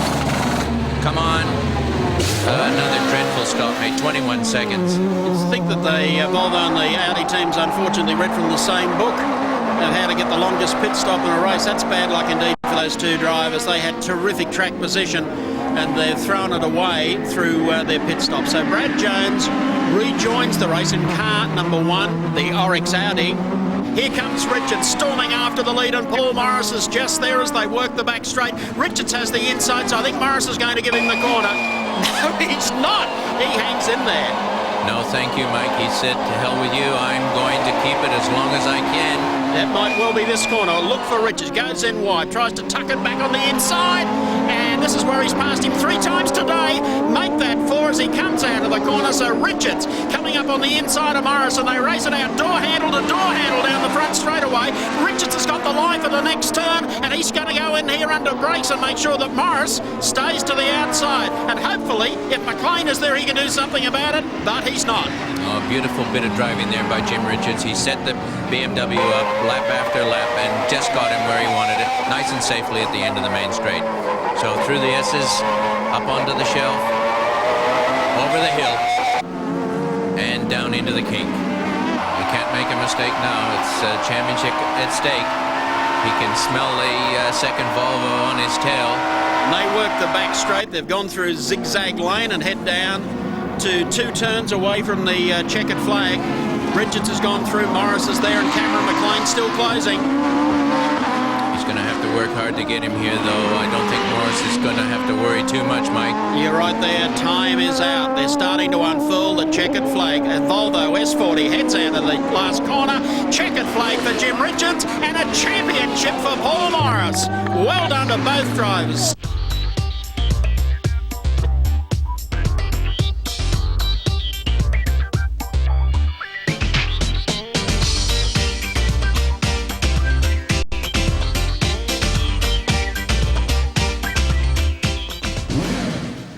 back here at Calder Park Raceway, some rejoicing. Depends which team you're in, though. For Cameron McLean, that was a hell of a rear gunner's act to have to look after Jim today. Yeah, I gave it everything I had in the last race there. You know, I haven't driven the car before in the dry at a race distance. It was a bit of a learning curve, but I hung on to Paul. I just couldn't do it for the Volvo boys. A bit disappointing, but congratulations to Paul. He drove well. Well done, Cameron. Look forward to seeing you again. Thanks, Mike. Jimmy Richards, he's still got a smile on his face. That's a year-long battle all the way down to the last corner of the very last lap. Terrific racing. No, it was great racing. I mean, Paul and I have had some fantastic races all year. I mean, yeah, there's been a little bit of this and that between us, but it's only purely because we both want to win. And I think Paul and his little team have done a fantastic job. Our team's done a great job as well. I think the difference, obviously, was probably Paul had one DNF, we had two. Yeah. So it was that was about the difference. When Brad Jones got involved in the draft early, I thought this is something you could sit back from. Well, I was hoping that I thought I won't try and pass these guys yet because you never know, Brad might do something silly. I don't know. I wasn't sort of, I could say too excited about it, but it would have been not bad. Commiserations, Jim, but a deserving second place, and you gave us some great thrills through 1999. Thank you. And to the victor of the spoils, the man who is the Australian champion for Super Touring for 1999, Paul Morris. Did you sweat that one out? I did. I didn't know where I was. I came out in the track after the pits and I radioed to Greg and said, where are we? We're in first place. And then I just put my head down then. You didn't think you had enough stick to be able to hold fast finishing, Jim? No, really. I only had to finish second and that was our game plan. And if I had held Jim up, Cam would have caught up. So I had to let him go and then try and keep the speed up. What went through your mind when you made a big lunge early in the race and all of a sudden Brad Jones nipped you? Yeah, I didn't think he'd stick his nose in there, but he did. And I lost the place and I thought, well, we can get it back in the pits, and we did. National champ, you deserve it. Congratulations. Well done, Tall Paul. The BOC Gases title by 2 points over Jimmy Richards. Brad Jones finished third on 186. Matt Coleman was fourth on 156. Peter Hills fifth place on 109. Then it was Mark Adderton in sixth over Dean Cantor. Anthony Robson eighth. Ninth was Patrick Watts. And rounding out the 10 was John Henderson in the Opel Vectra. In the Manufacturers' Championship, congratulations Volvo 294 over Audi 261. Meanwhile, in the Teams Championship, Volvo Racing 407 has beaten Audi 397. Third was Team Mondeo, followed by Morris Motorsport, Racing Projects and TC Motorsport back in sixth. In the Independence Cup Championship, congratulations to Peter Hills. First and second place, he and Dean Canto. Anthony Robson third, Tony Newman finished fourth, David Auger was fifth. John Henderson sixth place, followed by Aaron McGill, Luke Searle, then the missing Patrick Watts, and rounding out the top 10 was Jim Cornish in the Nissan Primera. So they're the final points in the BOC Gases Super Touring Championship. Al, we've seen some fabulous racing this year. Well, it has, and it went right down to the wire. I admire Paul Morris, the tenacity. They stuck to their plan. They knew they could do it by taking second. That's not so easy to stay in that frame of mind, but obviously with his whole team, they were focused on that job, and he pulled it off. It's been great having you aboard for the season. It's been my pleasure. Hope you've enjoyed all the action of the BOC Gases Australian Super Touring Championship. Mike Raymond on behalf of Allan, and of course Charles Stewart saying goodbye until next time.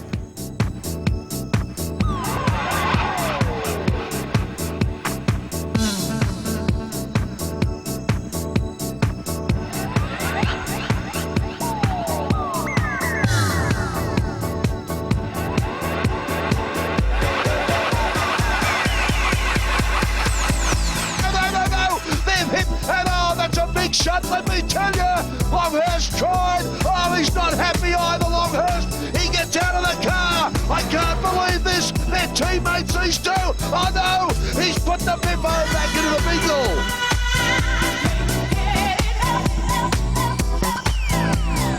Smoke coming from the front left-hand corner of the BMW. It's mayhem out there. And here comes Morris. Paul Morris up the inside of Greg Murphy, and Murphy shuts the door.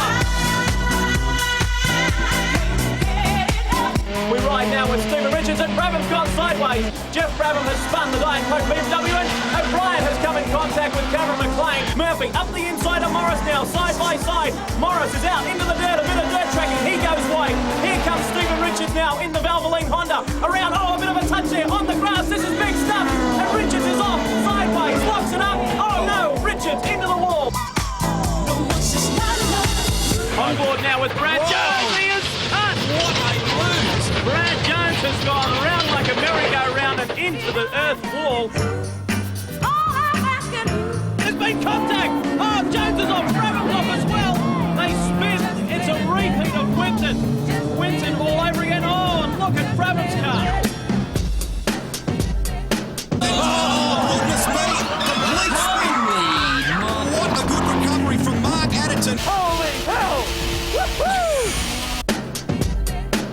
A touch between the two of them. Auger maintains the position, but Tweedy starting to get past him. Auger in trouble. He's gone sideways. Oh! Big hit there, Blish.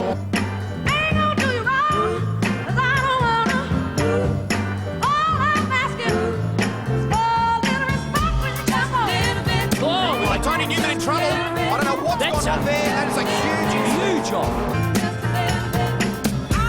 We're with Tweedy. Oh. We've got a hit. There goes Auger. Up and over.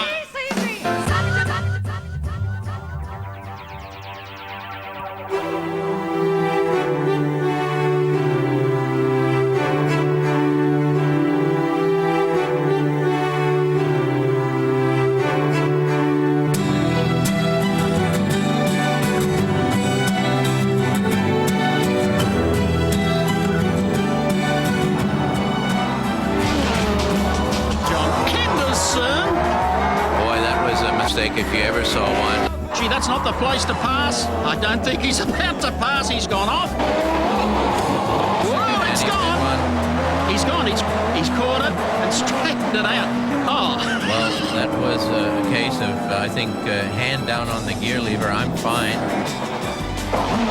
There's got to be a BMW Inspire. There he is. Oh, fantastic move. Stop it. What's coming down here on the inside? This is going to be interesting. There's room for one, guys. One only. Go. Morris between the pair of them. Oh, watch it. Hang on to it there. Oh, the hams jumped out of the sandwich. What's happened here? Gets up on two. And on his roof.